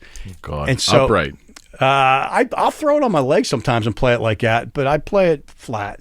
And so I learned all these Rockabilly tunes. And now I'm happy with my fretless skills. He's happy. I'm happy with my fretless skills. And so I have that. And then Surf music. And then I start getting into my other friends, and they're like, "Hey man, well, let's play some other tunes." And I'm like, "Yeah, cool. I'm playing with this dude, but yeah, I'll learn some songs with you guys." And so we're sitting around, and it's just like, I got the great singer, I got a great drummer, got to find some guitar players. Yeah, I'll learn that song. Yeah, sure, man. We'll do, play with some, got some guys playing guitar. Right. Danny from the Mousetrap, the guy that owns the place, he plays guitar with us. We have a guitar player du jour, and we get these really good guys coming to play. So, but we don't practice. Nobody practices. And so we're like, all right, well, Kind of like being on tour. yeah, right. It's like, well, what song do you want to play? Do you know this? No? Okay, let's go play it. And it's just like, I don't know. Yeah, it's jam night. That's what jam nights are for. So we go up and we play like these songs. And it's just like, well, dude, do you know White Rabbit? It's like, yeah, who doesn't know White Rabbit? Okay, so we play White Rabbit. Well, do you know this? The other day we played Heartbreaker. Yeah. Going up on a jam night to play, like, I can see playing rock and roll. I can see 1-4-5. I can see playing like Communication Breakdown 1-4-5. Heartbreaker? And let's put Living Loving Maid in there too. Dude, it came out great because I found the caliber of musicians that I want to play with and should be. And what's great is they've always existed right where I've always played. And so I jam with Jason on playing the Rockabillys, and we're like wailing on the Stray Cats. Yeah. And then we go out and then, we were out playing, tunes with the rock band. So me,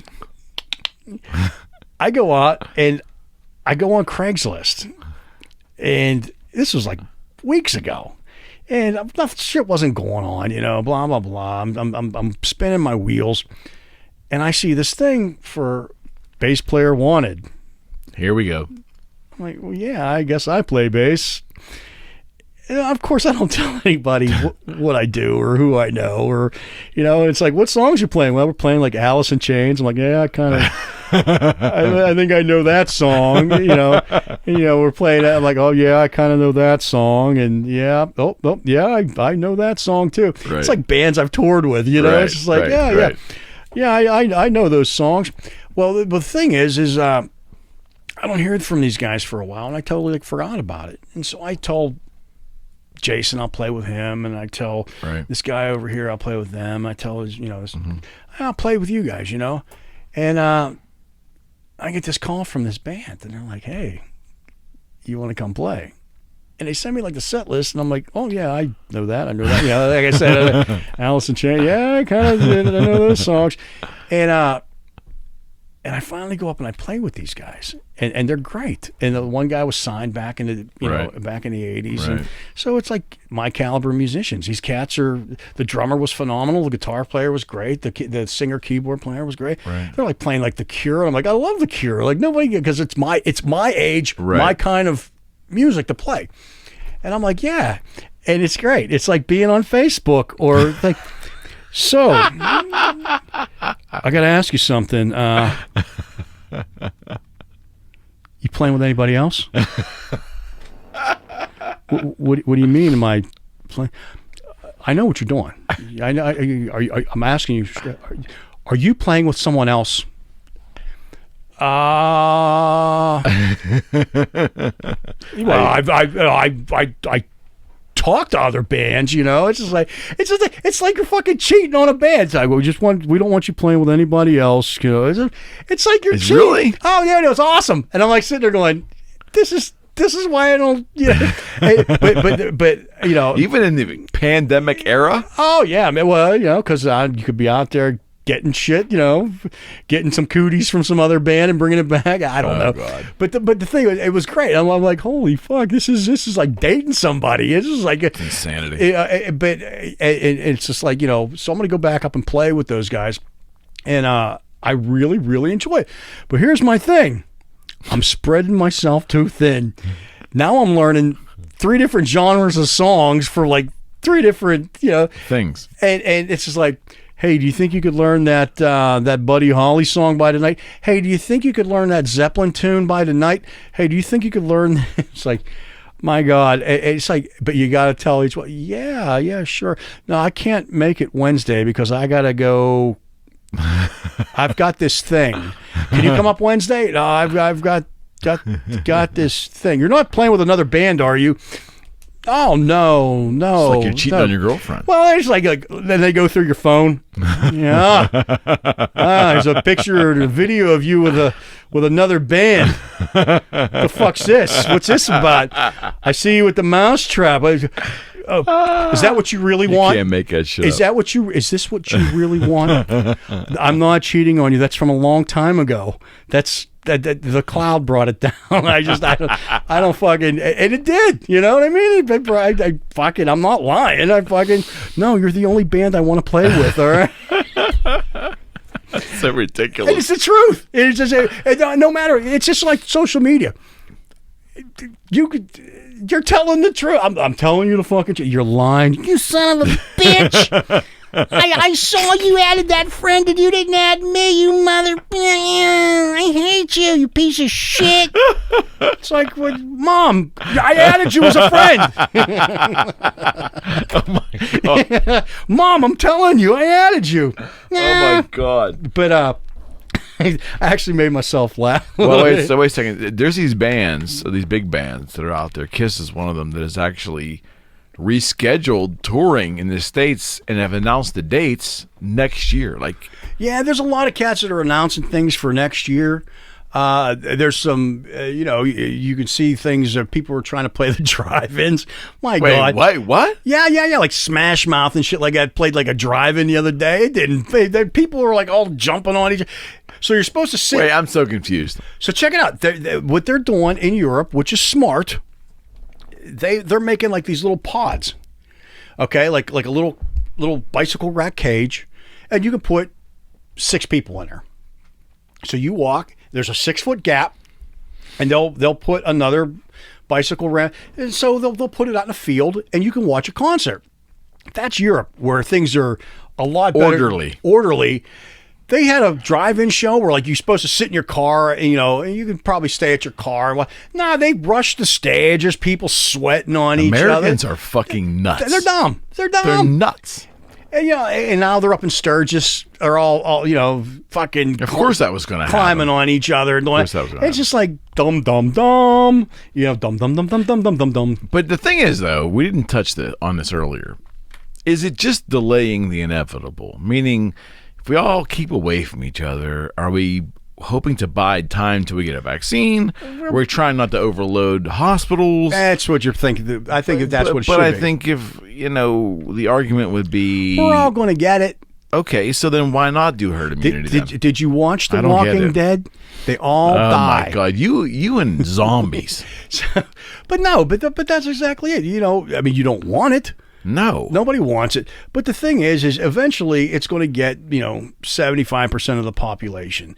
And 99.6% of them are going to be perfectly fine. Yeah, but the thing is you don't want to overdo you don't want to take that chance. Do you want to, take a chance that you get a respirator stuff done? Absolutely not. Exactly. And absolutely not. But I guess my point is this. Here's the point. And this is a valid point that was made by people that they're getting shouted down now, but it's a valid point. Not comparing this to a flu in terms of the virus itself, but comparing the circumstances to each other. So if the numbers are, affecting the same amount of percentage of people, which is infinitesimally small, when H1N1 was here and the rest of them, we didn't have the same, batshit crazy fucking paranoia that we have now. So is it a matter that maybe this is more contagious? Yeah, that's in terms of the way this is transmitted. Things I don't know, and I plead ignorance because I don't know. But I'm looking at it as an outsider, or I'm looking at it objectively, like we didn't respond the same way to other things that were just as dangerous, right? Supposedly, wrong. This is more dangerous, more contagious than those things. It's not so necessarily bad because you have people. But it's more contagious. Like it's so much easier for you can't fight it off. And so that's why you got these cats. And what the problem is the run on the hospitals. There's places they say, I don't know this, but the morgues are full because you can't, the hospital beds are full. But there also was a lot of bullshit early on that in places that are not urban areas, big urban areas, they didn't have anybody there. I know that I believe the following. How about that? I know that I believe the following, that Pittsburgh hospitals were not inundated as they expected to be. Yeah. Not that they didn't have patients and not that it didn't get dicey at times. I wasn't there. I don't know. I believe what they tell me. But they didn't have the amount of COVID patients that were predicted to be there. But Pittsburgh got on the bandwagon early and complied. A lot of people at the beginning complied. When that first case, which was 2 miles from where we were doing a TV show, out in Regent Square or that end in Pittsburgh, first case, they walked in and said, go home.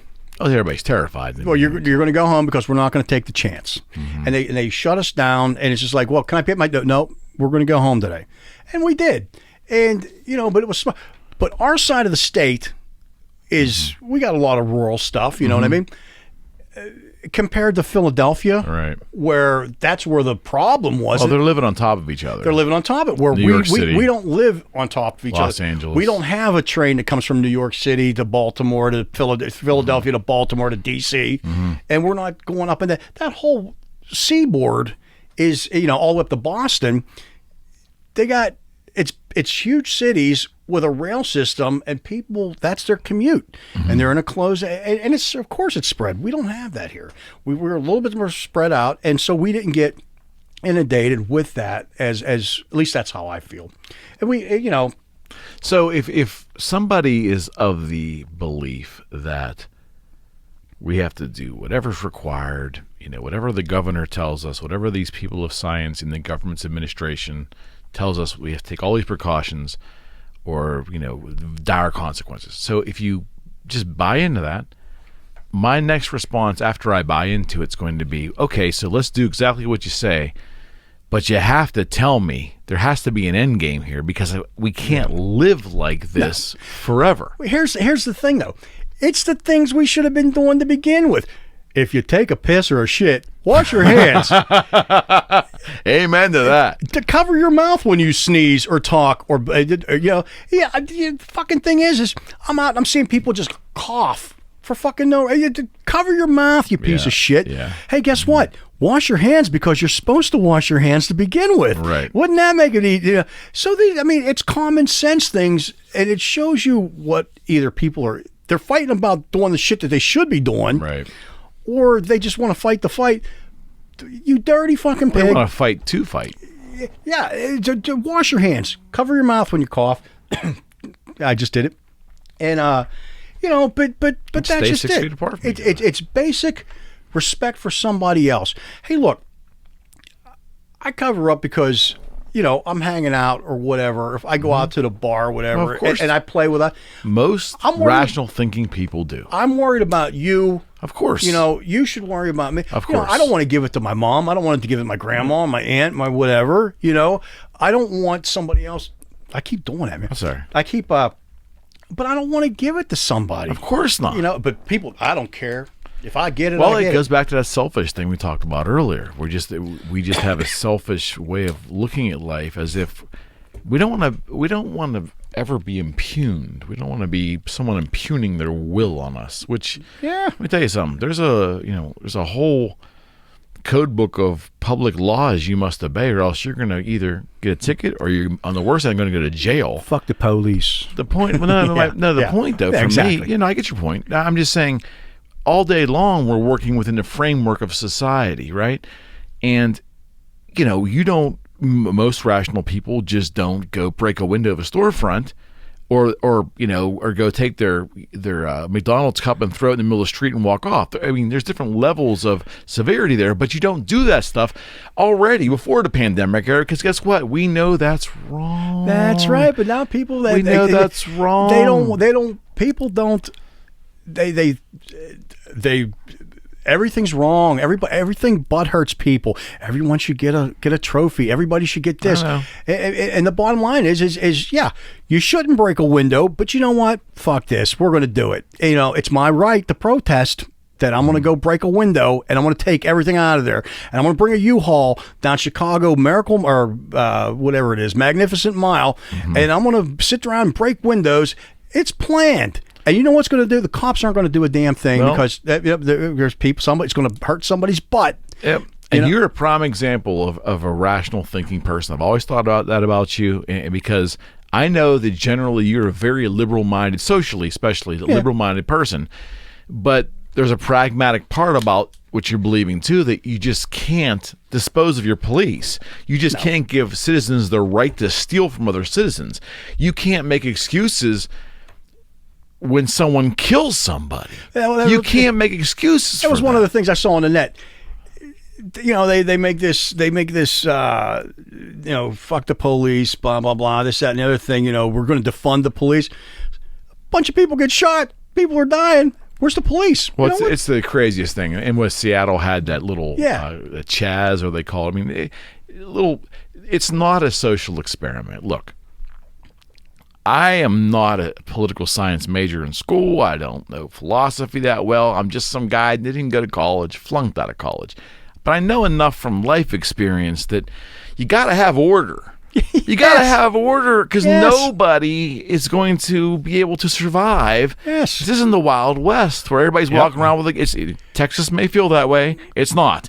It's not the Wild West where you can't literally shove gun duels in the street. Well, that's what they're having now. And walk away with no consequences. There's got to be consequences for actions, and for whatever reason, this year, for a lot of different things have happened, and some good, mostly bad, but there's got to be consequences for actions, especially actions of violence, actions that hurt other people, actions that take away people's interests they have to be protected. People Personal don't property. care. People don't care about other people. Others. And that's the whole thing with this. You know what? They're selfish. People- so why people- is that? People could, because it's, you know what? It starts with, and I'm going to get, now look, you got me riled up.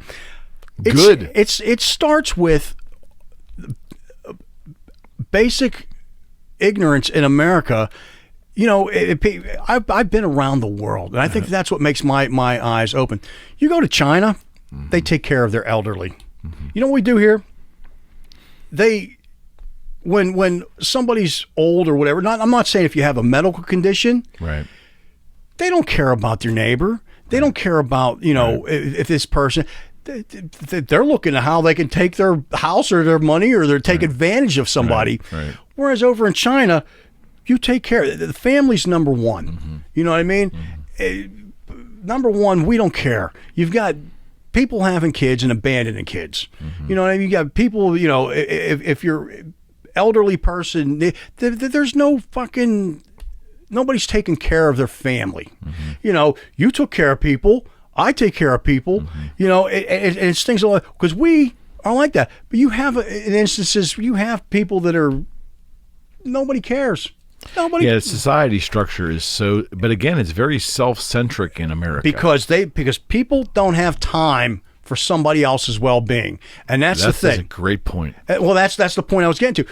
People are so self-centered now as to how can I get ahead, or you know, it's like, oh, this person lost their job. You know, fuck him, man. Let me see what I can get off of him. I mean, what do you want to sell? Right. And that's exactly what's happening. Exactly You're having all these fucking poor people lose their shit, and there's somebody going to come scooping in and buy. You know, well, look, you can't afford to pay your rent this month. I'll this is just because we're here.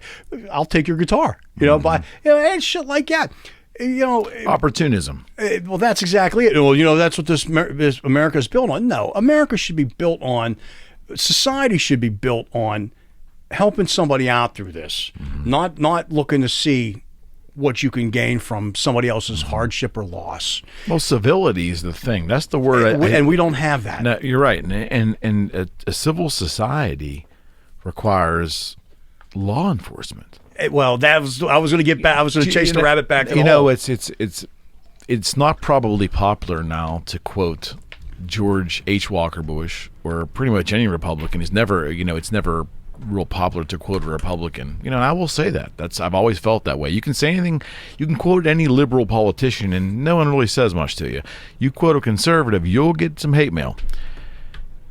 That's my observation. But when the riots happened in 91 in Los Angeles, and I'm empathetic to both sides of the story there completely, 100%. Rodney King and Reginald Denny, they both suffered for no reason. For stupidity. Yeah. But what H. Walker Bush said the first night of the riots, an address to the nation, which I don't think we can even say today anymore because we live in a different time, but he said something to the effect that lawlessness will not be tolerated. Yeah. That's it. Lawlessness will not be tolerated. He didn't make a moral judgment of bad cops. He didn't make a moral judgment of black retaliation because of those bad cops. There wasn't any of that. It wasn't a black-white thing. He said lawlessness will not be tolerated. And I think that that's what had to happen here, although, you know, I'm sure it won't, you know, I'm sure that people will disagree, and that's fine. Without the law, the correct kind of police enforcement, with the vast majority of decent police work, without that, or if we had more of that was permitted to happen, you wouldn't have had the amount of destruction, the amount of death. Yes. None of that would have happened. But you again, I think we're acting based on emotion first. Yep. Before we're thinking. Yep. And people are cooped up. This is their outlet to get out. They're not thinking. They're not, you know. When you have governors, okay, let's pick on them for a second, who just make guttural responses. And I'm not saying Governor Wolf's that way here in Pennsylvania. I'm just saying what I've witnessed on the little news I have watched over the past 4 months, when you see like exchanges with them in the press, just like our president does, him in the press, and you see them speaking off the cuff, stop it. Yeah. Quit fucking talking off the cuff. Yep. There's too much at stake. You're not an Einstein, Yeah. any of you, and you need to think before you respond. Yep. It's a That's powder why keg. That's why we're in this shitstorm we are right It's a now. powder keg, and people are just looking for a spark, and these people are just spouting off, and it's just, nobody knows. We've never had to live through this before. Yeah. Nobody. I'm not even worried about COVID now. I'm worried about our reaction to COVID. The kind of society we're crafting. I'm worried about the reaction to going across the street to a McDonald's and without a mask. You know what I mean? It's every little thing now. People have the right to sit around and Or they think spout they off. have. In a civil society, you do not have the right. No, you don't. To treat people poorly, to accost people, to call names. You don't have that right. That's not. Well, I have that right. Let me tell you something. If that's how you view your rights, then yeah, you're not going to go to jail for it, generally. But you don't have the right in a civil society to behave that way. No, because you it's don't just belong in a civil society that way, and you don't deserve to be in a civil society. You're going to act that way. And you know what the best thing is? And God, I am a Catholic. They claim to be Christian. Of course. And they're so ignorant to each other. And it's just like people are Well, they use their religion to serve their certain need, their certain viewpoint. But to get to the ends don't justify the means, or maybe they do. But to get your point across, they'll go around their religion conveniently and act any fucking way they want to. Exactly. And it's just people are shitty. And they shouldn't be, though. Stop being shitty to each other. We got no reason to be. Exactly. They're the greatest country in the world, hands down. The most. Look. Anyone can bring an argument to the table, but the reality is people are not dying to get into Mexico. No. People aren't dying to get into Nicaragua. Nope. People aren't dying to get into Brazil or Venezuela, Cambodia. Yeah. You want to go to the African continent or go to the Middle East. These countries, people are not dying to get through the borders there. They're just not. But they're dying. They're willing to put their life at risk to get here. Yep. Why is that? Because this is the land of opportunity. That's and right. it still is in 2020. And the goodness of society is still here. The goodness of this earth is still in this country. I believe it. But for the love of fuck, quit hurting your neighbor. Yeah. I don't get it. It's stupid. It's not that hard, man. It's not hard. It's be nice. Yeah, kindness always wins, man. And I know, I say that in a negative standpoint, but it's ridiculous. Kindness always wins. Err on the side of being kind to somebody. That's right. And it is third grade. It's things you learned when you were little. Well, here's the thing. Going back to other societies, Japan. They're not teaching a kindergartner math. They're teaching them manners. Mm-hmm. And that's what they do. These Asian societies grow up learning to respect their elders. They're learning manners. Mm-hmm. And that's why you don't have the rampantness we got now. Yeah. And now, that's getting back to, They don't loot over there either, do they? No. They're polite people. Mm-hmm. And that's what we lack here. Manners, mm-hmm. common respect, common decency for a human being. You know what I mean? They take care of each other. Mm-hmm. They take care of their families. We do have people that take care of our families here, but not everybody does. No. You know what I mean? And it's just, over there, it's different. And I think that's one of the things that, again, I've toured the world and I've seen things, and these are I'm lucky. Mm-hmm. I say that I'm lucky to be able to experience how people treat people. Right. Man, I went to the Middle East. I was with a bunch of Jewish people having dinner in a Muslim restaurant, mm-hmm. and we sat down and everybody talked and blah blah blah. Yeah, they may hate each other here and there, but we make it to it. But the thing is, for that moment, But in the real world, people do get along. People it's get the along. extremes that get all the. And I guess my thing is, listen, don't get life advice from either one of us. I mean, we've made more mistakes than probably most of you put together. I mean, we have. We made a ton of mistakes. I'm just saying, for me, why would you live in an extreme way? Why would you live in an extreme mindset where that's not where reality is? That's exactly. It's not there. It's not an example of being a real situation. It's not all the way this way, and it's not all the way this way. It should be right there. So I will share this story. I had a couple of appointments and showings when George Floyd was murdered. Because he was murdered. There's no doubt about that. When he was murdered, and the protest began. This is a couple of days. I think right when it started.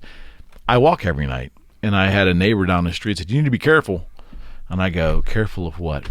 I'm always aware of my surroundings because I walk in the evening, around, my town. And it's clear as a bell. It was so clear to me. I just responded back to him. I said, "Look," I said, "I'm aware of my surroundings all the time, but I know and I believe that most people, I mean in the high 90 percentile of people are good people." And that's what I've experienced. That's my experience of life. Mm-hmm. And any disturbance or any movement or any event that happened, as horrific as it could be, is not going to change how 90+% of the people still see me as a law-abiding citizen. Yep. And that's what life has proved out to me. I mean, hard discussions need to happen. We need to make some changes in the way policing is done. We're going to do all those things. But I'm not going to live my life in fear. That's right. The same people, the neighbors that wave to me and I wave to me, of all different ethnicities and all that, are still waving to me. Yep. That nothing is changing. You see what I mean? Because you're that's a good person. But no, it ain't about me. The reality of life is that 90% of the people are good people. Mm-hmm. But if you watch social media, you think the world's on fire. Think everybody's terrible. You think it's on fire, Fred. Yeah. I hear you. It's not on fire. I mean, I don't know. And again, I appreciate you being so honest and frank with me. Well, here's the thing with what you just said. You know why they think it's on fire? Because it doesn't sell. News doesn't sell. Mm-hmm. They have to sensationalize everything. Are you going to look at somebody's post of you? If you're waving to your neighbor, that's not going to. Right. You're not going to get very many likes. If you show a video of you fighting with your neighbor and they're throwing a brick, and dude, look at this. Like. It's watched 1,000 times. It's watched 1,000,000 times. You're an influencer now. Yeah. No. You know what people should be influencing? Being kind to people. But see, I look at it differently. Let me tell you why. So it took me a while to come to this idea, but oftentimes people would say the same thing to me. Well, a video on Instagram of two people fighting in a McDonald's will get like 5 million views, but somebody helping an elderly person with their groceries video would get maybe 1,000 views. Yeah. And I think, instead of looking at that negatively, I think that's the most beautiful thing ever, because I can cognitively understand that the fight in McDonald's, in fact, is the rarity. And most people out there are being so good to others. I like that. That's happening so frequently, that's not going to grab the attention. Yeah, I see that. And to me, I look at it in reverse, like, thank goodness. Thank goodness, man, because it's so weird and so rare that happened on the big scale that will get a lot of attention. Yeah, I get you. You see what I mean? Like, I don't look at it as if, I know it's messed up. I know that we go to the lowest common denominator and we seek out, offensively terrible stuff. Yeah. But because it's rare, that's why it attracts the attention. See, I don't know. That's just how I deal with it. That's how I deal with it. I like that very much, very much. Now, back in the day, our desks used to be like this. And then one day I came before COVID, long before COVID. but no, That's how it was too. They were like face to face, huh? And yeah, then it was just like Fred this. came in and the desk was moved. It was moved a little bit more. Then I was down the hall. Then I was further down the hall. I made him his own office. I had my own office. But the thing is, yeah. I mean, well, that's still, that's a great way of looking at it. That's the only way I can point. get through it. And that's. I worked on the news. And I know they sensationalize everything, and because you know why? Nobody's going to watch someone helping somebody with the groceries, but they want to see that fight, and they want to see that fight over and over, and that's where it comes down for. The world's on fire, the sky's falling. It's not. In the late '80s, I believe, and we've talked about this, when Hollywood primarily started, I think, in television, because I lumped them all together now. But when creative writing either became so expensive to Hollywood film studios, or the lack of creativity was there, and they started taking real life examples and turning that into entertainment, and shows like Inside Edition was the first one to start it, a little syndicated show. And then all of a sudden, don't get me wrong, 60 Minutes is part of that, but they're an outlier. But I'm saying when Law and Order in 48 Hours and all these things where the reality of life became entertainment, that's where we really started to screw up. When reality became our entertainment, that's where things really started to go bad. Yep. I think, society-wise. Oh, yeah, I agree. I see that. I agree with that. And, it's what our country, and we have every channel, we have a satellite thing where we have thousands of channels. Go to China, you got 3. Go to Europe, you've got 5. You know what I mean? And so, that's the extreme on the other side too. Well, but that's just it too. That again, there's a lot. Our system's broken. Our system has failed. Our society's broken. We need a hard reset. Yeah, and the political thing to me is fascinating, because I have really waded into the middle from being a conservative, a voting conservative, 20, 25 years ago. Never really wore it on my sleeve per se. It's pre-internet and pre-social media days, but I've waded into the middle so long ago. And a little bit of indifference comes with that, which is sad. There's a little bit of part of me that just doesn't even want to. But now there's a lot of indifference, only that I just don't want to be bothered with what all that confusion is out there. I'm watching it. But I will say, the last couple of weeks, with the announcement, I only was pulled back in because of the announcement of Biden first, and an announcement of his running mate. And now I'm paying attention to some degree, because I guess it's going to happen. I don't know how we're going to vote. I haven't figured any of that out. But I will say the point of all this is that when we look at the presidential candidate from both political parties right now, and that is absolutely the best that this country, the strongest country in the world, that's the best that we can come up with right now. That is all the proof that I need as a citizen to know that our focus on being better people is not there. We're focused on the wrong things. Yep. 100%. And that's exactly it, man. You're right. I actually, me, I'm Democrat. Of course. I don't think that, I have nothing against Biden, but I don't think that that's the guy that's ready to lead us into, and Trump, he's... I'm not even going to get in a political thing about that. Yep. But I get it. It's just, I don't think that either one of them will be the key to turn us around, and it's sad. And like you said, this is the best we can do. It's like, you know what? I'm going to, obviously, I am running for, I'm going to throw it. I'm running for president. Do it. Let's get let's download the ballots. We'll do it on the Save Your Sorry Ass agenda. As I can probably do a better job than. I was actually hopeful Kanye West would actually jump in there and actually stay around for a while. He fucked up the paperwork. Anybody. I mean, anybody. Oh my God, I just don't understand. And it's mind numbing to me because we always complained about the prior presidents, right? You probably couldn't stand, I'm guessing, but like guys like Reagan and then Bush, and then Bush again, they weren't your guys. I was probably back then complaining about, well, way back then, Carter. I was complaining about that, and I was complaining about Bill Clinton. Meanwhile, I would give anything to have Bill Clinton or George Bush the second, or George Bush his dad, or Reagan or Carter, or any, and maybe not Nixon, but any of those folks back now. Yeah. At least there was some kind of a semblance of gravitas in the candidate. Yeah. Right? Yeah. Yep. There was President Obama. I would absolutely positively, like, and we're not going to talk policy, but the way he conducted himself as a president, the way he handled his business. There's a way of doing things. You can argue policy till you're red in the face.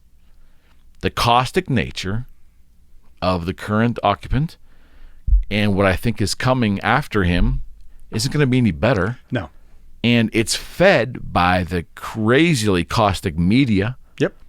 And the House and the Senate, where the environment we're in is fucked. These people are career politicians that are so out of touch with the normal people, and yet a normal person doesn't have the means to fucking get in. And I don't think the citizen, I always screw this word up. It's citizenry.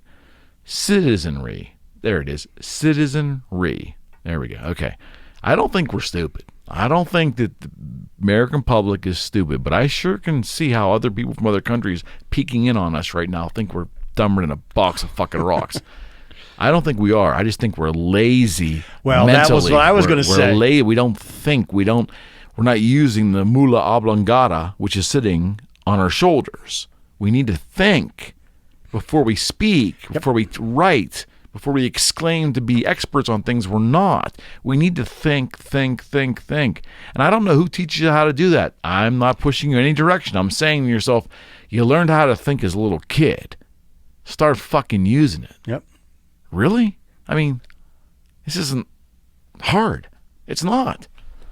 And if you don't know, say, I don't know. I don't know. What's wrong with not knowing? I don't have an opinion. What's wrong with being indifferent? Nothing. Yep. I mean, you don't want to be indifferent on everything in your life, but once in a while, if something really doesn't interest you, you don't have to talk about it. Yep. You don't have to have an opinion. Because believe me, if you don't understand it, your opinion is probably really whacked. And if you're indifferent and you don't understand it, your opinion is probably really whacked. And that's not helping the national narrative. No. We aren't helping ourselves. Mm-mm. I think about rock and roll all the time. I think about you and touring and the life that you knew, and I know it's going to come back. But again, it's, music was, you said many times, Fred, on camera and many more times off camera to me throughout the years, that you loved the fact that music was a unifier. It was your words, man. Yeah. It still can be. It brought people together. But the thought of rock and roll fans fighting with each other over politics, which I see on social media because I know these people well enough to know that it blows my mind. Oh my God. That never mattered before because we really didn't give a shit, right? We were worried about who was better, Motley Crue or Rat. Right. Now we know the answer to that one. What's better, Metallica or Megadeth? That's about for now. It's somebody's an expert on Trump, and this guy's an expert on Obama, and this guy. It's just like, you guys don't. You're so fucking far out of your element. I can understand fucking, what's better, Aquanet or what is the competition, Aquanet? Yeah, but now that was back in the 80s. Now it's you got these idiots talking about shit that but they're right. Yeah, good God, they're right. And don't get me wrong, musicians once in a while would throw their toe in a political discussion. I never liked it because I just thought, they had a right to. Mm-hmm. But for me, play your fucking guitar. I play it. I don't give a shit who you fucking vote for. It doesn't matter to me. I don't push my political views. on people. But people nowadays seem that you're an idiot. It's Well, like, here's the no, crazy I'm thing. not. Well, here's the crazy thing. For me, it was so nuts that I grew up liking a couple songs from Bruce Springsteen, because it wasn't really my kind of music, but a couple I did. And I liked a couple songs from Ted Nugent because it was guitar-driven rock and roll. I don't grow up then in an environment where I hate one or the other based upon their politics. Yeah. I want them both to shut the fuck up and play their music Shut and up get on and with play. it. But that's their right to do what they do, and that's what they chose to do. I don't have an opinion. Yep. And I don't want to sit and create an opinion because, number one, who's listening? Nobody. And if they are listening to me, shame on them because, you're not expanding your life listening to me. So why not just enjoy the music, which was the purpose in the beginning? That's why. Yeah, exactly. Right? That's exactly it. That's exactly it. I don't know. And I know we went down the rabbit hole tonight, but that's No, I just for life fun of me. little tangent. This is what we see, man. This is the reality that we Exactly. see. Do you think we will heal as a nation, at least from a gathering and a event standpoint, once we get past COVID, which I know we will? Do you think there will be healing? Will rock fans of different persuasions be able to heal once they get together? Will sports fans of different political persuasions be able to heal getting together? You know what's going to take, and I hate to say this, and it's going to take another disaster or a war to bring this country back together. It's horrifying. And that's the truth. That's what's happened before, man. And that's the out of in 1918 at the end of World War II. Here's the history major here. At the end of World War II, because all the soldiers had the COVID back then. That's what Trump said. But no. I know. What happened was you had a country that literally came out of a pandemic. And then we went into a depression, right, which is kind of what's going on right now. And the only thing that got us out was World War II, 20 years later. I don't know how long, with tempers flaring like they are right now, how long, but it's going to take something like that that's going to unify the country. It could be. I hope it takes less than that. I do too. I mean, but it's and that's exactly, to me, that's what's going to happen. That's what's going to take, or aliens come down. Aliens. They announce that there's aliens, and that's what the government's that going. would be a unifier right there, huh? That's what it is. I'm telling you right now, they're buttering us up. They're sweetening us up. So when James is on, you need to ask him that question. And that's what's going to happen. That's a good because one. That's what's good. Because you know what? I don't give a fuck if you're Republican or Democrat. I'm worried about this little green guy. Oh, there I am. The Green Party. I'm being politically incorrect by assuming that he's green. Well, is Martian an ethnicity? Man, that's a good question. You know what? Is interplanetary designation an ethnicity? We're gonna find out when they come down and start burning breaking our windows in our shopping malls. Well, that show's coming up here shortly in a couple of weeks, and I look forward to it as well. But I appreciate you coming on, buddy. I'm happy as usual, to be here, man. This was interesting because we had nothing planned. Yeah. No, we did not. That's always the best conversations between you and I. And that's why I like, man. We'll get back to. You keep doing your photography? Yeah, I'm having a blast taking pictures of bugs. Who knew? My God! So that's the thing. I'm keeping busy. Pandemic era. Well, exactly. And I'm out there, and I tell you what, I've discovered bugs like. And this is a sober activity. I was always in the and I'm outside. Getting fresh air, but literally there's a whole world that you don't see, and it's little, and people are like, how the hell did you see that? And it's like, what's fucked up? And before, but we were talking about people being nice to each other. I'm not joking, and I posted it on my Instagram. You son of a bitch! You posted a picture of the bugs. I saw those bugs you were hanging out with. That's great. Are you fucking that bug? I saw you had pictures of bugs on your phone. But I shit you not. I'm looking at this Japanese beetle, and I'm not joking. And this is true. This is true. And for talking about, so I'm looking at this and that is not anything. This Asian beetle. Yes. So that's the name of the goddamn bug, for fuck's sake. So I'm looking at it, but here's the thing. And the picture was on my Instagram. It fell through a hole, and it's holding its little arms like this, and his little legs are kicking, and me. Don't tell me you helped him out. No, I didn't help him out because I wanted to see what would happen. And so he's a resilient little fucker, probably. Huh? Well, he was hanging there, and I'm not joking when I say this. He's hanging there, and so I took some pictures because I thought it was funny that I got like the top half of him and the bottom on a leaf, and he was struggling, and in my mind's eye, I could hear him calling for help. And I'm like, am I going to help him? I'm like, you know what? I'm going to take a couple more pictures before I leave. He's a beetle. He can fly. I just told people this was a sober activity for you. He's a beetle. He can fly, but he's afraid to fall, which I thought was really cool because he didn't. All he had to do was just let go. Just like and you can fly away. Right. But for whatever reason, he didn't let go. And I'm not shitting you when I say this. And I have the pictures. Mm-hmm. Another beetle comes, and he looks at him. He's in a hole, and I have a close-up picture of it. They touch little antennas, and he takes him by his beetle hand, and he walks him down the hole, and he holds his hand as he drops him through the hole and makes sure he's okay. I actually have the pictures of this. It's a whole series. This bug came to another bug in need, held his hand, dropped him through the hole. The other bug gets on the bottom of the leaf, comes up. I shit you not. He thanked him. They touched antennas. And I have this on pictures, and they both flew off. This bug came and helped.